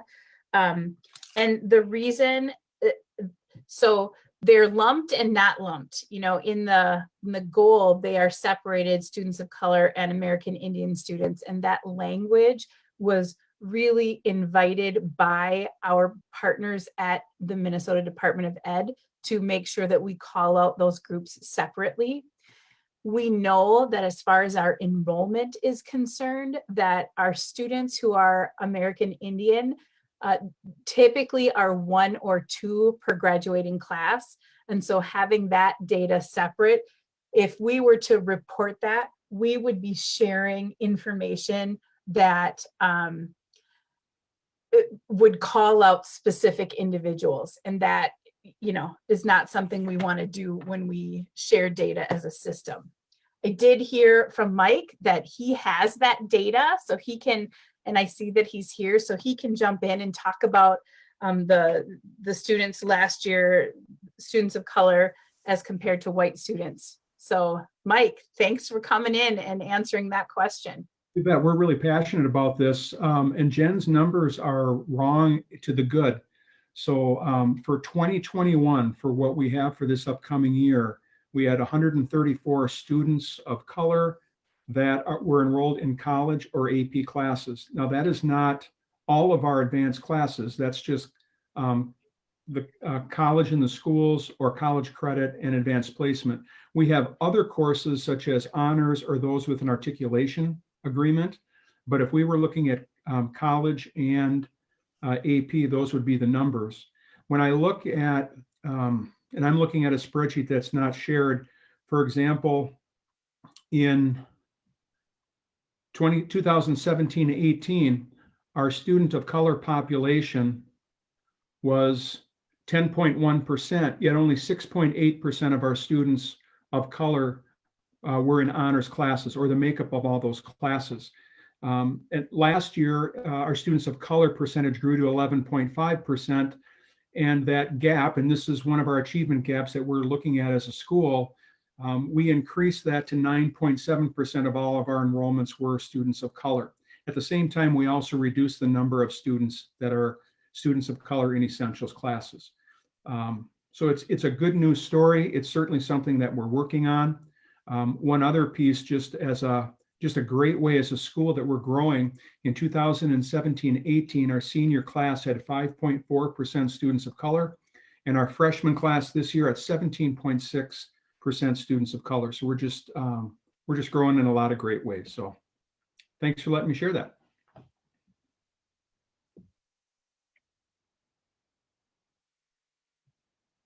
Yeah, thank you. And I know, I mean, Hastings is a smaller district, and so you get kind of the number of students is very small as we start to look at breaking it down demographically. And I understand that. I guess one of the reasons I had asked is like when you look at Asian American students, for example, that typically you don't see a gap. However, if you actually break that down by different countries in Asia, then you start to see that gap. And so just making sure that we're not losing track of kiddos by collapsing too much or something like that, and making sure that we're staying aware of all of them. So thank you for that. any other questions?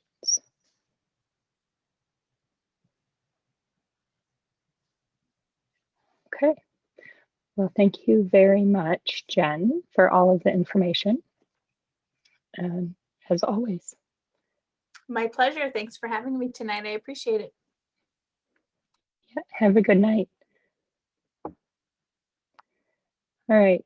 So next up is truth in taxation. Good evening. I'm going to start by covering the revised budget, and I'll cover it just kind of lightly, seeing as how a lot of the same information is going to be included in the truth in taxation presentation. So I'll share my screen.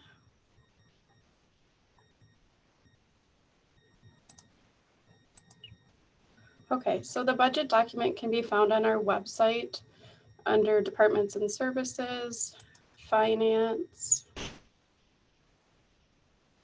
Are you seeing the right screen? Are you seeing the board? Yeah. Okay.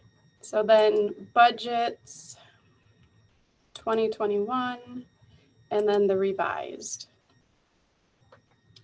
So for tonight, I'll focus mostly on the changes from the adopted budget to the revised. So we'll look at page 2 here. That is a summary of the changes to the unassigned fund balance from the adopted to revised. So the first thing that we do is recalc the pupil units based on the October 1 seat counts. And I know we've talked about this already, but there's been a decrease of about 62 students that we anticipate for our year-end balance. So that was a reduction in revenue of about $335,000. We had the new liability study, the OPEB study that was presented at the last board meeting. So that's the transfer from the general fund to the trust based on that actuarial determined amount. And that was actually an increase, so that amount went down, so it's an increase to our revenue. The solar garden payment is back in this budget due to COVID, that those solar gardens were delayed a little bit. So they're now all in operation. So we'll get that last $40,000 payment. For other miscellaneous revenue, there was a decrease of about $18,000. And then for athletic participation fees, the budget was reduced by $50,000. So we've been doing a 20% reduction in the fees that we're charging for athletics right now, based on the fact that the seasons were shortened and there was a reduced number of games and events offered. So then if we look at the expenditure side of the budget, that first line there, utilities, work comp, property and liability, and unemployment, that's a decrease of $100,000. And that's mostly in the utilities, again, because we're starting to receive the credits from the solar garden. The next one is district-wide operations and programs. That was an increase of $27,000. And those are just annual contracts and the typical recurring increases. The supply budget reductions was one of the items that the board had previously approved to help this budget.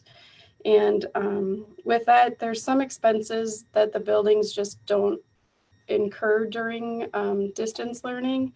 And then we also received those coronavirus relief funds that we were helping the buildings with. So if they had any purchases that were directly related to COVID, we didn't code them to their supply budgets. We moved them to those new funds.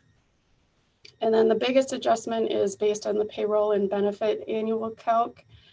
There was an overall increase in FTE of 0.032, which is almost nothing, but overall, there were some changes. So at the elementary level, there was 2.335 FTE added.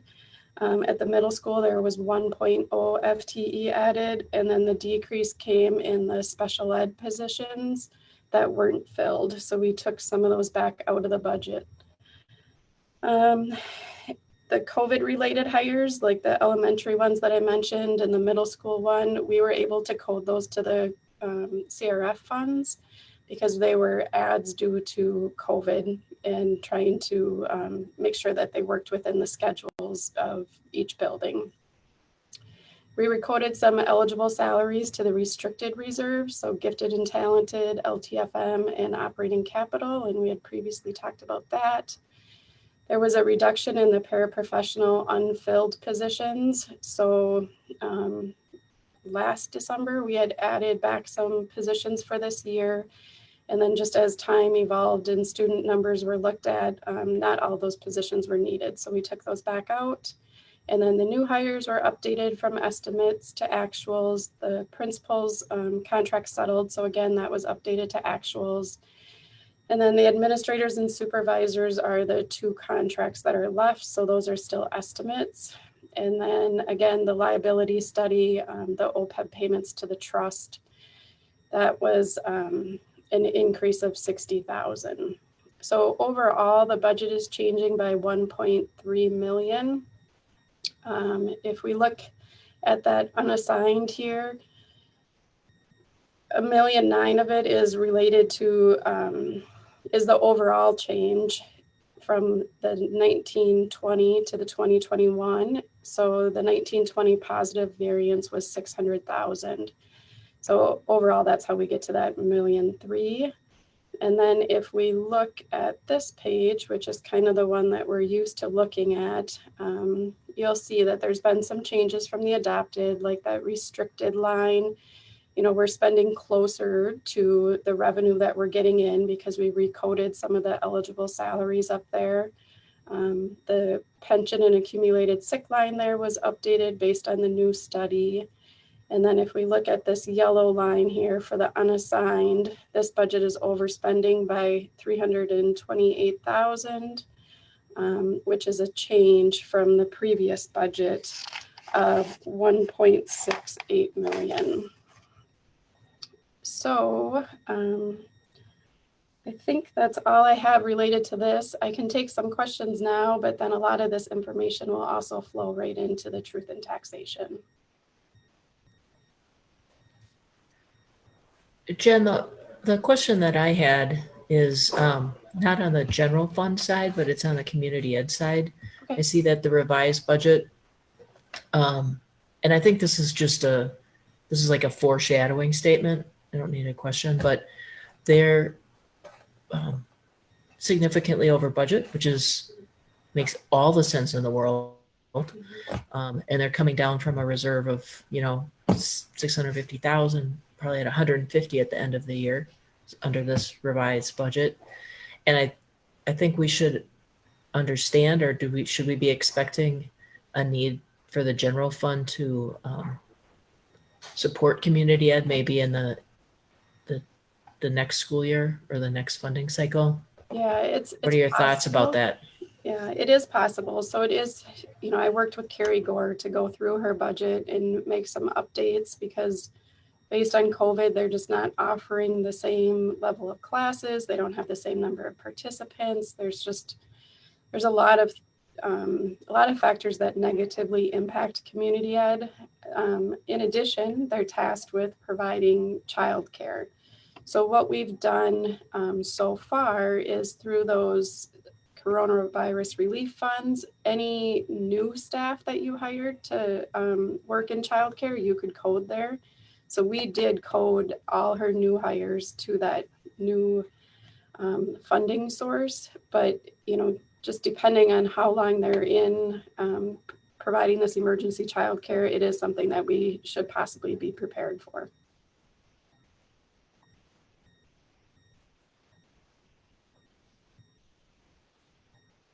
Any other questions? Lisa? One more, and this is a very small scale, and this again is just to point out that it's on the staff development numbers, which are very, very far down. Talking about these ones? Maybe. So I was looking at a sheet further down in the entire report that talks about the detail by site, and then it has a carryover column in it. Yep. Okay, that's maybe page 21 or something like that. It's one of the last pages.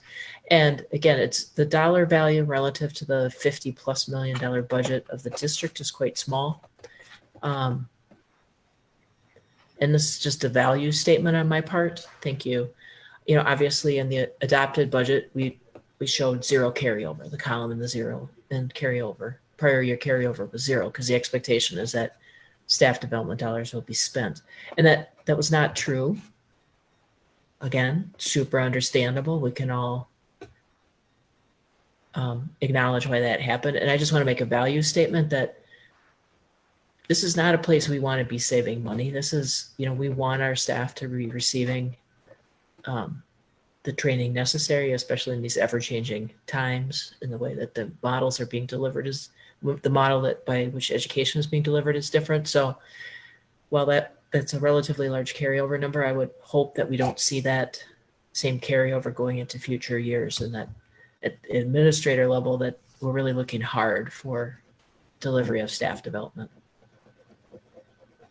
I understand that, yes. And part of it is when we do the adopted budget, we don't yet know what that carryover is going to be. So I always put 0 in for carryover and then add it into the revised. But I do understand what you're saying. Yeah. And this is a reserve, so that money is set aside in a different account. But, you know, with last year, many things were different. So I understand what you're saying. Jen I know Ryko, that you want it's probably not good form for me to jump in, but I'd be happy to add that we have been doing a lot of professional development opportunities that have been hosted internally. So it's not costing us any dollars to add value for our teachers. So we have a number of teachers who are stepping up. And I think right now we're looking at what's the capacity for folks to do staff development outside of the contract time. That used to be part of what we would pay for, is, you know, coming in outside of contract time to do work with colleagues, whether that be as a committee or, you know, attending conferences, although attending conferences is not one of those things that's part of it. Lisa, I think you know about me how much I value staff development, and we're just finding different ways in COVID to offer that professional growth opportunity to our staff. Thank you, Jen. And I want to be super clear. I absolutely do know how much you value staff development. And I know how hard the staff development committee works on really rolling out opportunities and engaging staff in their personal development. And I appreciate you reminding me that there is a lot of just-in-time in-house opportunities being provided. That's a good reminder for me. Thank you. Okay, so I am going to stop sharing that screen and then I'll move into the truth and taxation.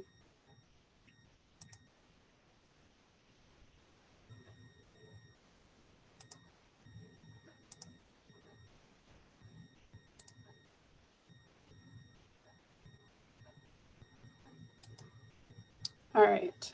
So do you see the truth and taxation presentation? Good. All right. So just a quick agenda.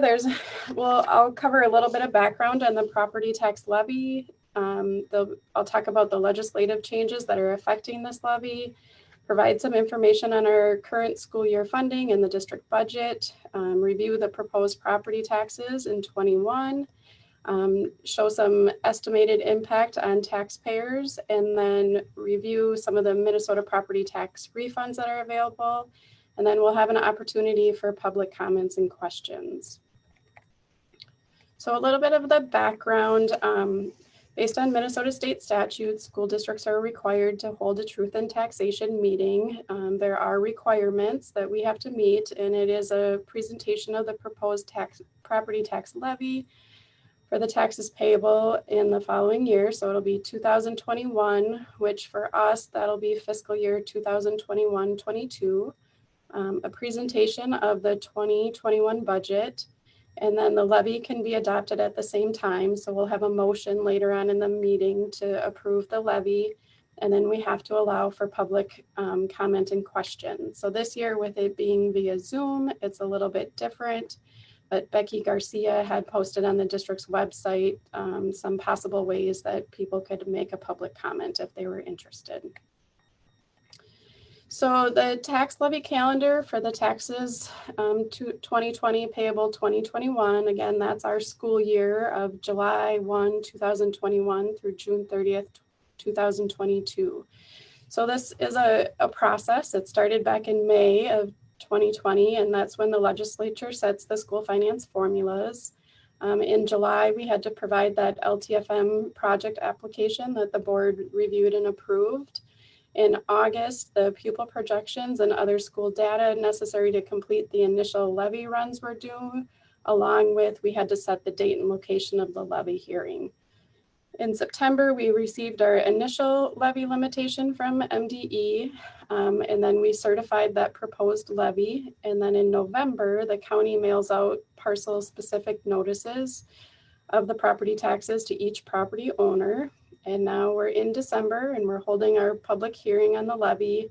And then later in the meeting, we'll certify the final tax levy. And as always, except for new voter approved tax levy, the final levy cannot exceed the proposed. So it is really a 5-month process that begins in the spring. The factors that impact a tax levy. So some issues are driven by legislative decisions like changes in the tax capacity rate, which would determine how much of the tax burden will fall in different types of property. And then also the formulas used to determine the school district levy limits by category. Issues determined by district voters would be voter approved building bonds or voter approved referendums. And then local factors, just inflationary pressure on the real estate market, changes in individual assessed market value, possible changes in property classifications, and also property improvements that were not previously taxed. So the authority for a school district has to be either voter approved or set by state law. So the legislative changes that are affecting this levy, in 2019, the legislature approved an increase in the general ed formula by 2% for the 1920 and the 2021 school years. So the Pay 21 levy shows no change in that general ed formula for the 21-22 school year. So we're anticipating a 0% at this time. There are no other legislative changes at this time that affect the Pay 21 levy. However, it is possible that legislation that will be passed during this 2020-21 legislative session will impact school district funding for the 2021-22 school year. So some school district funding challenges, general ed revenue. So the per pupil allowance for fiscal year 2021 of $6,567 would need to be increased by an additional $503 or 7.7% to have kept pace with inflation since 2002-2003. So there's a nice graphic that AMSD had provided that kind of showed where that funding formula would need to be to keep up with inflation versus where it's at currently. And the difference between those two numbers is that $503 that I just referenced. And then special ed revenue. So underfunding of special ed costs requires a transfer from regular program resources to support an underfunded program mandated by state and federal law. We've talked about, the additional expenses in special ed that the district is incurring. And then there's also a growing reliance on voter approved operating referendum revenue. So then changes in the tax levy, they don't always determine the change in the budget. So tax levy is based on many state determined formulas plus the voter approved referendums. And some increases in tax levies are revenue neutral and they're offset by reductions in state aid. So we're getting money from one place, more money from one and less from the other, or vice versa. And then changes in the tax levy does not always correlate to an equal change in the district's budget. So then some information on school funding and the district budget. So school districts are required to record revenues and expenditures in different funds, and each fund has a specific purpose. So the general fund is really where our daily operating costs are, salaries and benefits, utilities, transportation, capital expenditures. And there is levy money that goes into the general fund. Food service, there is no levy for that, and that's just revenues and expenditures for our breakfast and lunch program. Community education, there are levy and other revenue funds that go in there. So that's our accounts for the lifelong learning programs in the district. And the levy is based on the adult population of the district. And then there's also a second levy in there for early childhood that's based on the number of children under the age of 5. The building construction, that's where we have our approved building projects. Debt service, again, there's levy funds provided for that, and that's to pay off principal and interest for building projects approved by the voters. The trust fund is, we have a trust fund right now for our community ed pension and accumulated sick leave. Internal service funds are our self-funded health and dental. And then the OPEB trust is for our post-employment benefits. So here's just another way of looking at our budget. So, I have it listed out, all the revenues and then the sources that they come from. And then again, the expenses and what we spend them on. There's some graphs that I'll show that will make a little bit more sense out of this, but I just kind of wanted to note really quickly that if you look in total, we're overspending by about 7.8 million, but that's really coming from the building construction fund. So we had received those funds back in 2017-18, and we're just continuing to complete those projects. And then the other thing is in this, I'm not showing Fund 45 or the self-funded insurance because that would kind of skew the information. So here's our revenues by fund. So our general fund is 85% of the revenues. Debt service is about 7.5, and then food service and community ed are both in that 3% range. Where do our revenues come from? So state aid is about 60.5%, federal aid is 5.46, and then other revenue is at about 8, and our property tax levy is about 25.74%.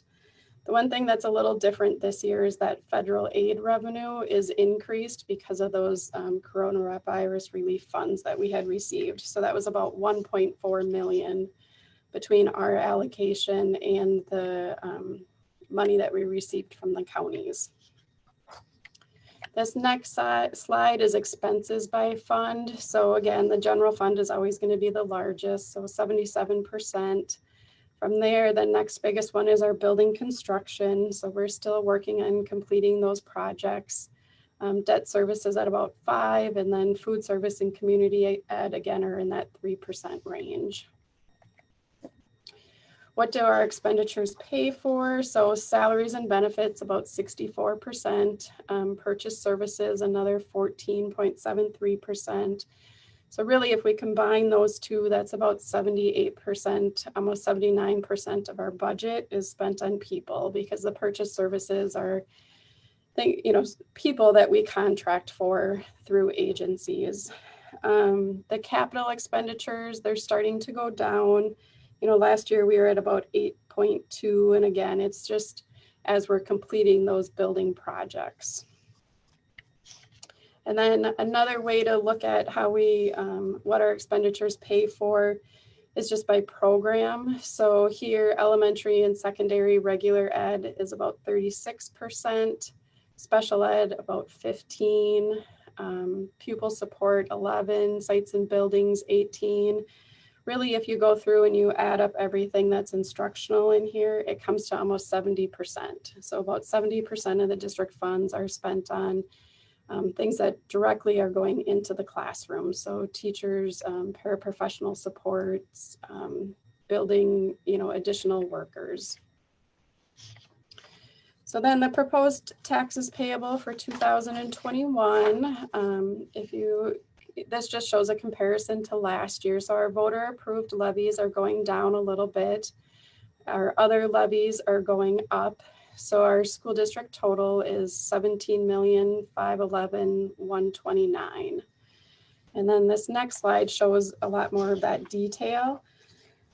So for the general fund, the voter approved operating referendum and the local optional revenue, the district is expecting a slight decline in enrollment, which has also lowered the overall levy.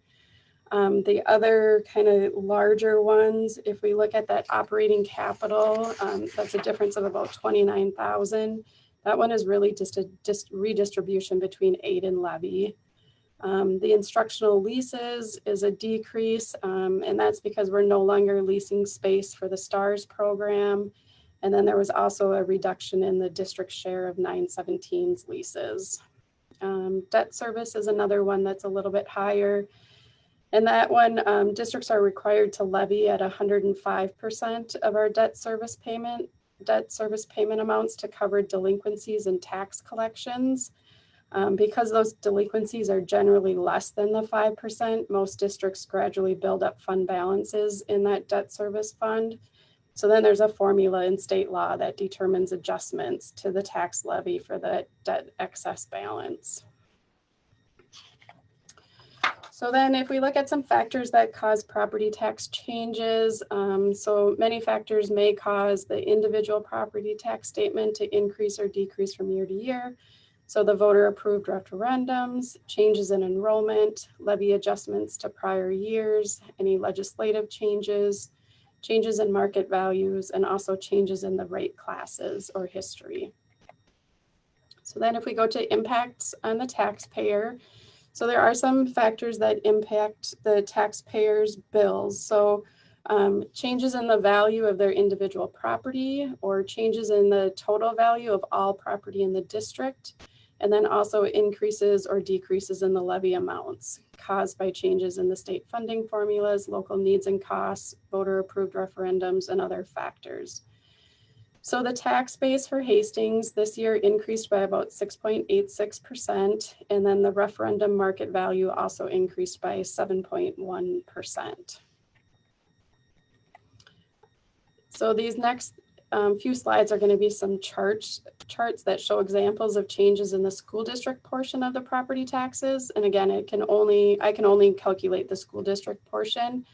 And the figures for 21 are estimates based on the data available from the county, so final figures might change slightly. So this first one is just one of the examples. So the market value of a homestead residential property, if the value is $250,000, the school district taxes last year were $1,035, and for the 2021 they'll be $1,007. So these next slides, I won't go through each of them, but this is posted on our website if anybody wanted to look at the different types of property. So there's several of those.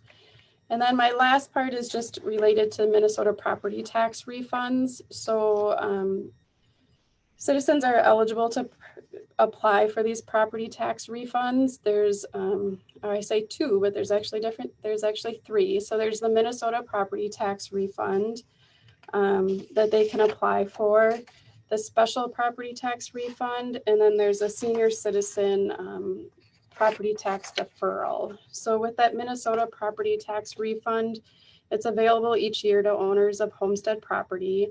There are annual income limits with that one. It's basically a sliding scale where the refund is based on income and total property taxes. The maximum refund for homeowners is $2,820, and that one is also available to renters. The special property tax refund, that's available each year to owners of homestead property with a gross tax increase of 12% and $100 over the prior year.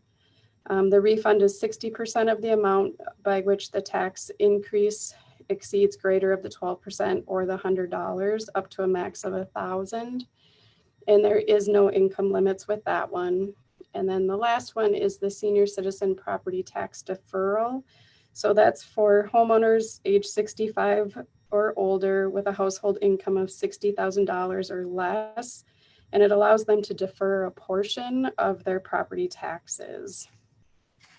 There are some requirements, additional requirements with that, and the key with that one is that it's really just a deferral. Those property taxes are paid when the home is sold or the homeowner passes away. But there is a form, the M1 PR, that can be completed to file for those property tax refunds. And if people need help with those, they would just reach out to their tax professional or the Minnesota Department of Revenue. So that's the end of that one. So any comments or questions on the levy?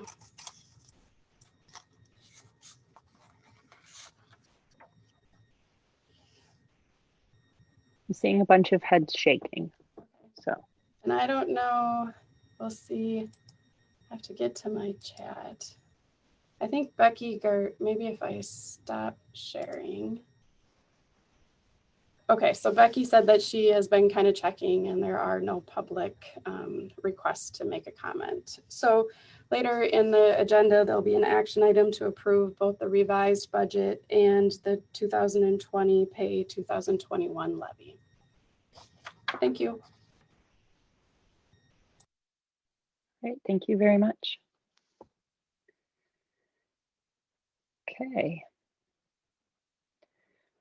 So then we'll see that again pop up later in the meeting. So we'll move on to the policy committee. And Stephanie, did you want to give a summary? I would love to. All right, so we yet again are meeting quite a bit.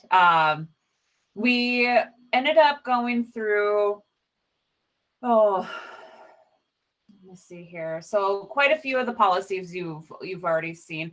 I do want to talk about the equity policy very quickly. So the equity actions planning team met, and I can tell you, like, they are a wonderful group to work with. They provided us a lot of feedback with, establishing district values surrounding equity, and then it provided questions for the policy committee for us to kind of ponder what do we see for equity in the future of Hastings in District 200.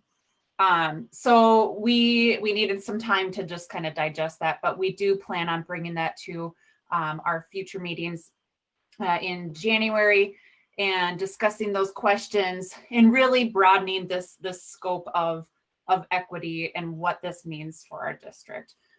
So really excited about that. And then we'll hopefully see a first read on that in shortly. We are going through like the ethical behavior, conflict of interest. There's a lot of respectful workplace policy. There's a lot of policies out there in different districts. So we're taking a look at those examples and trying to pull, the best of all of those and to tailor it to Hastings. So those are coming up in the future too. In addition to policy 903A and 806, the crisis management is something that we're going to be looking at shortly. And then policy 506, Superintendent McDowell, do you know, has that discipline policy or discipline committee started yet, or is that going to be shortly here? That'll be coming up shortly here. We're gonna convene that group. Was the plan? We wanted to get into distance learning for a couple, 2-3 weeks and let people settle in, and then we'd convene that group. Understandable. Yep. So pending your questions, that is our policy update. Right. So does anyone have any questions for the policy committee? This one's always kind of tough because we kind of go through all the policies that we've covered earlier in the meeting, but if there's anything in general. Okay, I'm not seeing anything, but I'm stuck on a full screen view of the policy committee here. Okay, so then with that, we can move into action items. And so first up is our consent agenda. So is there a motion to approve the consent agenda? So moved. Second. Okay, any discussion? All right, all those in favor say aye. Aye. Aye. Aye. Opposed, same sign. All right, motion carries. And so again, the consent agenda information can be accessed on Board Book for anyone who's watching and interested. Items for individual action, we'll start with the revised budget.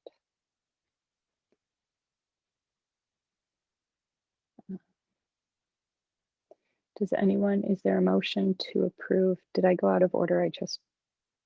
No, okay. No, you're in the right order. Yeah, well, I just refreshed the meeting, so I didn't know if the changes came in.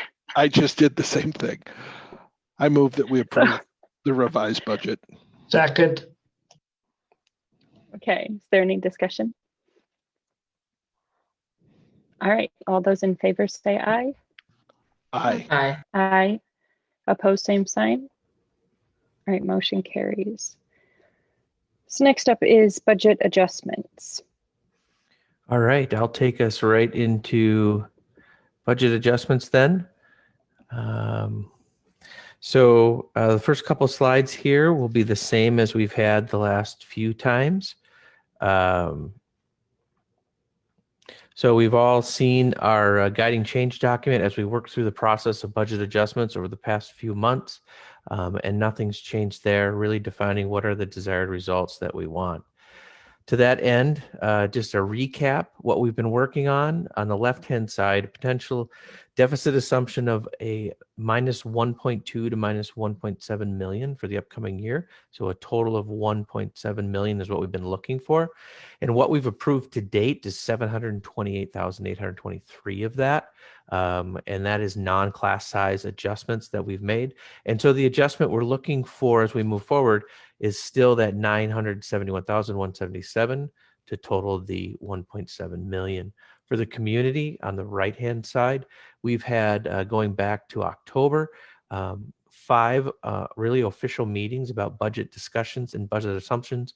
We've reached out, we've done a survey, we've posted on our websites, and we've tried to provide updates as we've moved along through our Radar update. Moving us back to last meeting, November 18th, what the board came to as a recommendation to talk about further was really at the elementary school through staffing model changes. What does it look like dollars and cents to reduce by 2 FTE? And so you can see we have that in there. The middle school by 3 FTE, and we have that in there. And the high school by 7 FTE, and we have that in there. And so you'll see that by doing this move, potentially, we reach that $972,000 mark that I spoke about in the previous slide. So at the board's request, we've gone deeper into this even more, and I know that there's a lot of information on this slide. I'll walk through what it's telling us first and let you digest it a little bit. If we start up at the high school at 8 FTE, because the board asked, well, what does 8 FTE versus 9 FTE mean, both in class size and dollar amount? And then the middle school, 2 FTE versus 3 FTE, and then elementary school at 2 FTE, because what we landed on is that most likely we're looking at the 2 FTE at the elementary school. We weren't sure about middle school, and we weren't sure about high school. What you can see in the second column is what are the changes to class size averaging. And so as denoted at the bottom, what you see in parentheses at the high school goes in the order of English language arts average class size, math class size, science, and social studies, both for an 8 FTE reduction and a 9 FTE reduction. And so you can see that overall, the average class sizes change by a 0.5 when we decrease 1 more full FTE's worth. And then what you can see is that what really changes here is English, math, and science do go up. It's a little bit different at the middle school because at middle school, these 4 numbers are by grade level. So 25 in 5th grade, 6th grade, 7th grade, 8th grade for an overall class size average looking at 26.4 for reducing by 2 FTEs. If we were to reduce by 1 more FTE, what you'll see is that the only area that is going to probably change based on how the middle school is staffed is going to be that 5th grade jumps up an average of 2.3 in the 5th grade for class size averages. What you see then in the third column is that even with all of that changing happening, we still just reach into the average for Metro EXU. We're not at all one of those districts that is in a position where we're looking at reducing FTE and all of a sudden we're going to jump to that high end of class size averages. By making either one of these changes, we're just going to live in that mid-range, and in most cases a little bit below. And then in the final column, what we've done our best to try and articulate for you is how does the FTE go into dollars and cents? Because that's really what we go back and forth between is, all right, what does the FTE do to class sizes? And then at the same time, how close does it get to the dollar amount that we need based on what we said we want to try and reduce for the upcoming year? So before I move off this slide and into the final slide, are there questions folks have or need more explanation of? And I cannot see everybody, so Kelsey, you might need to watch. Yeah, I'm not seeing any, just shaking heads. Okay. So then I'll move to the last slide. And what we tried to do is, we've been using this funnel approach all the way through here, started really big, tried to give information, and now we're tweaking and going down and down and down and down into detail. And so really this is your adjustment options summary page. So this is where, as a board, we've kind of been leading up to this point. And on the right-hand side, you'll see that number that we were shooting towards based on board direction, which is that 971,000. And really what you have in the main part of this is you've got the acknowledgement of the 728,000 that we've already made.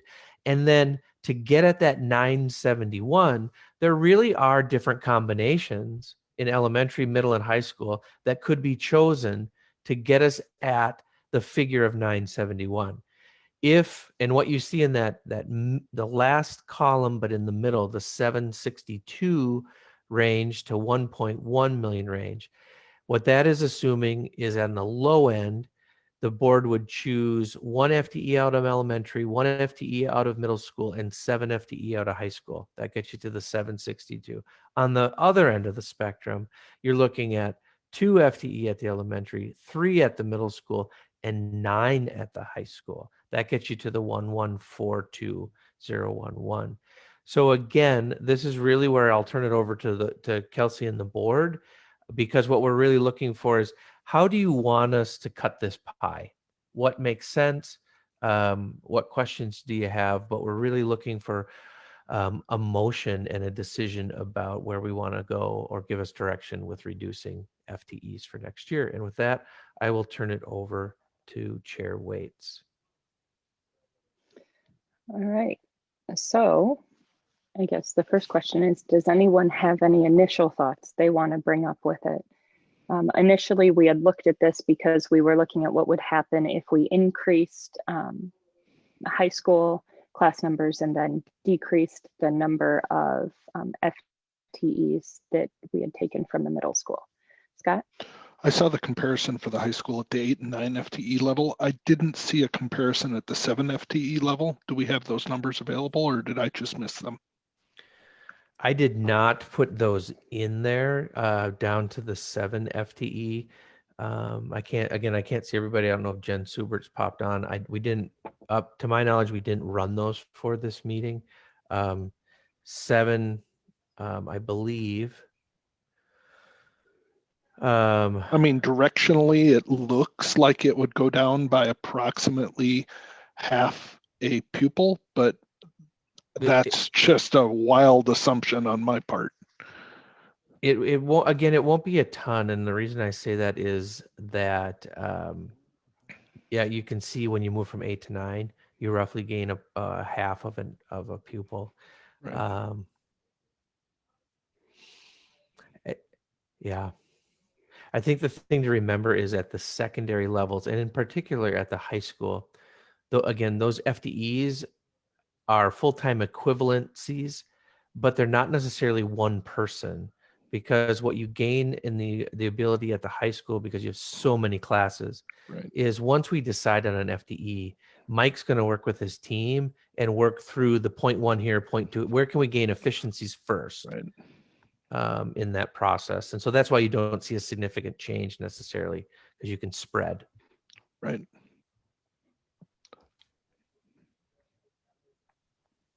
So Lisa, since you had really wanted to see this last time, what are your initial gut reactions based on the numbers? Well, my initial reaction is honestly not substantively changed from when we've discussed it before. And in fact, when I realized that third FTE at the middle school impacts our 5th grade classroom size, and I look at how I individually feel about, class sizes, to me should be smaller at lower grades, and 5th grade introduction into middle school is an important year, and I think the smaller the better. That I feel like 2 at the elementary, 2 at the middle school, honestly, and then that puts us at 8 at the high school, or slightly less. Again, if we're working in the eaches, maybe it's a 7.8 or whatever the number really needs to be to get us there, but 8 at the high school.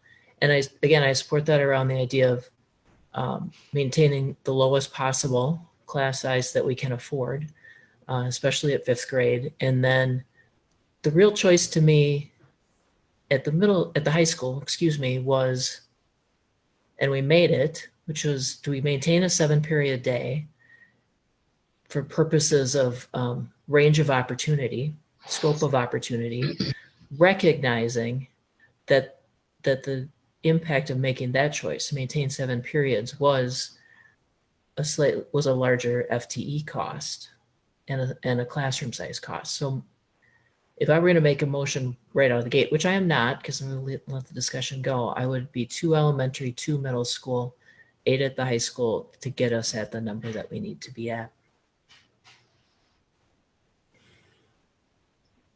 All right. And Scott. Yeah, I just want to follow up right away with Lisa, so I for sure understand her position on this, just for as I'm working through this myself. So to summarize where you're at, and please jump in and correct me if I'm wrong here, is that the impact at the middle school going 2 FTE to 3 FTE seems to be borne completely on the 5th grade, just because we don't have that flexibility at the high school. Is that kind of where you're at? Well, I think you see that when you represent the numbers of as Mr. Kovach makes his choices and how you apply it. And maybe Dr. McDowell, if we could go to the previous slide, thank you. You see that in the class size, it goes into 5th grade. And that's that's how it has to operate in their building. I'm going to trust that as an administrator, Mr. Kovach has put that in there accurately. And I'm not willing to bear that cost, to that particular cost. I think that's very high for 1 FTE. And then again, I go back to, where were cuts born in the past, which puts us in a leaner position at elementary and middle school already. And if we're going to choose opportunity versus class size, that trade-off is happening at the high school. Mm-hmm. And that's where I see. Okay. That's where I see the distribution coming from. Yeah, I think I've got it. So okay, thank you. And so doing a quick clarify. tally on the calculator with 2 at the elementary, 2 at the middle, and 8 at the high school, that is $984,246. So that does hit the goal if we do that. I agree when we looked at the numbers moving from 2 FTE to 3 FTE at the middle school, seeing that was on the 5th grade in particular,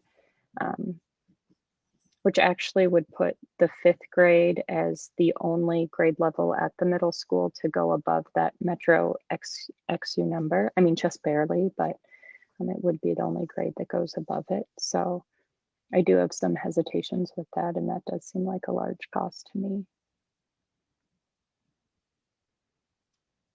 Stephanie?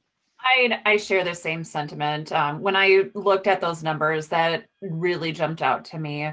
So that's my only hesitation is that move from 2 to 3 makes me a little uneasy, in particular because of that 5th grade level. I'm not particularly comfortable with that. That's all I got to say about that. Becky? I have the same sentiment with that, and I from the middle school from 2 to 3 for the class sizes, especially 5th grade, and I also there was a significant with 8 and 9 at the high school, so I like that we stay at the 8 range, close to the 8 range because of the class size jump, and I like that we value staying at a closer to that SU class size range, like what we can afford, like Lisa said. All right. Are there any other comments? I have to scroll through it since we have a screen share to see if people pop up, but otherwise it's sounding like 2 at the elementary, 2 at the middle school, and 8 at the high school seems to be what I'm hearing from folks. The two that I landed at were 227 So 2 at the elementary, 2 at the middle school, and then it would have to be 8 at the high school in order for us to hit our number, Mhm. or 237. So 2 at the elementary, 3 at the middle school, 7 at the high school. And for it really, and what I'm hearing is everybody's kind of in the same spot where we're weighing the impact of 1 at the middle school versus 1 at the high school.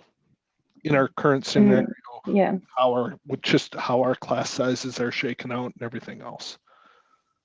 In the high school, there could be some potential that looks like 7.7 or 7.8 rather than 8 to hit that number. Sure. But yeah, if we do 2 and 2 for elementary and middle, then we need the 8 at the high school to hit the 970. Yeah. Yep.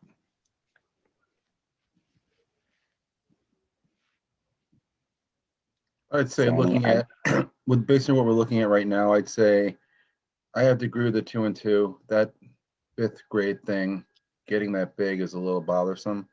And, with any luck, as good as Mike is at this, maybe that 8 becomes, to Kelsey's point, a 7.8 or something like that. And, it's level best that we can do, I think. I guess looking at this, I would say that my opinion is that we go with the 2 in the elementary, 2 in the middle. And I agree with the thought that we'll say 8, but it may be less, and I make that into a motion. I can second Dave's motion. I could too if I could figure out how to unmute. all right. Do we have any more discussion on that then? Scott? Did you unmute to vote or to discuss? Really no more discussion. I mean, all the options are not ideal. Ideally, I'd see 0, 0, 0, and I think we would all agree with that. And I think we can all acknowledge that, Scott. There's no good choice. No, there isn't. And there isn't. Like I said at the beginning of this process, this is not something that any of us I know have taken lightly, because this is impacting our kids, our neighbors' kids, our staff, and just our community as a whole. And it's not, this is the second time in my tenure I've had to do something like this, and it's not something I would wish to do again, but it's better to do it right the first time and set ourselves up than find ourselves here again next year or the year after. And of course, this is predicated upon levies and money from the state and other sources of our revenue coming in where we would expect. So yeah, that's all I had to add. It's been very good discussion by the board. Thank you. Yeah, I think the whole budget adjustment process that we've been going through, the board has had some really good discussions, and I've gotten that feedback from community members and staff. So that's good. Is there any more discussion then before the vote? Not seeing anything. Okay. So all those in favor of 2 FTEs at the elementary, 2 at the middle school, and 8 at the high school, say aye. Aye. Aye. Aye. Oppose, same sign. Okay, motion carries. I just want to thank our staff and you as a board. This has been a big lift and a big process, and appreciate all the time and energy that people are putting into it to try and get it figured out as best as we can. Well, thank you, Bob, because you and Jen and the support staff have been sent back to redo things multiple times. So I know that's a lot of work on your end. Oh, that's all right. That's we want to get it. We want to get it right.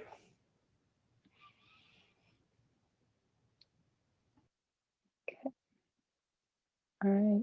Well, thank you for working with us, and to our staff for answering our questions and pulling all these numbers together so that we could make an informed decision.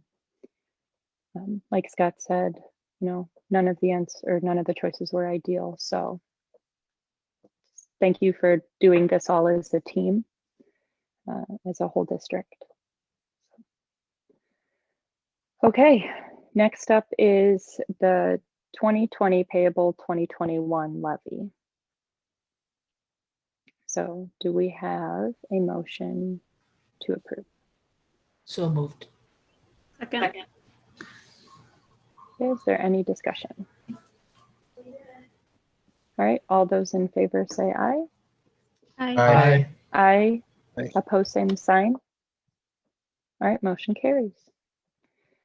So we'll go into our policies for approval now, and these are the ones we did the second read on. So the first one is policy 406, which is Chair the Waits. drug and alcohol testing. Yes. If I remember last meeting, we got to the point where Oh, what we said, yes. we're just going to approve them as a batch since we sent them all here. That's Maybe we want to do that fantastic. again. That sounds good. Do we have a motion to approve policies 416, 432, 536, 601, 603, 606, and 607? So move. Second. Second. You beat me to it. Okay, is there any discussion other than thank you for the wonderful reminder? Okay, seeing none. All those in favor say aye. Aye. Aye. Aye. Aye. Opposed, same sign. All right, motion carries. Last up is future meeting dates. So we have a regular board meeting, which is actually our organizational meeting. No, that's tonight's. What am I looking at? Oh, we have tonight's meeting on here.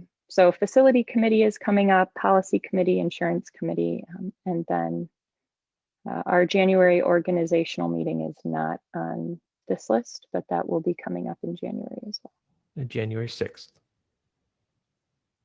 So, and all of these are on the website, and the videos get posted as well onto the website for folks to watch afterwards. All right, so with that, do we have anything else for discussion tonight? Seeing none, do we have a motion to adjourn? So moved. Second. All right, and all those in favor, say aye. Aye. Aye. Aye. All right, meeting adjourned.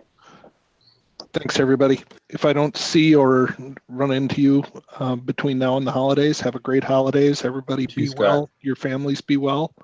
Yeah. And can't wait for 2021. You take care, Scott, and everybody else. Kelsey, please feel better. Thank you Right. very much for the Yep. work tonight. All Be right. well. All right, thank you. Thanks, everybody. Good night, everyone. All right, Night. Bye. night.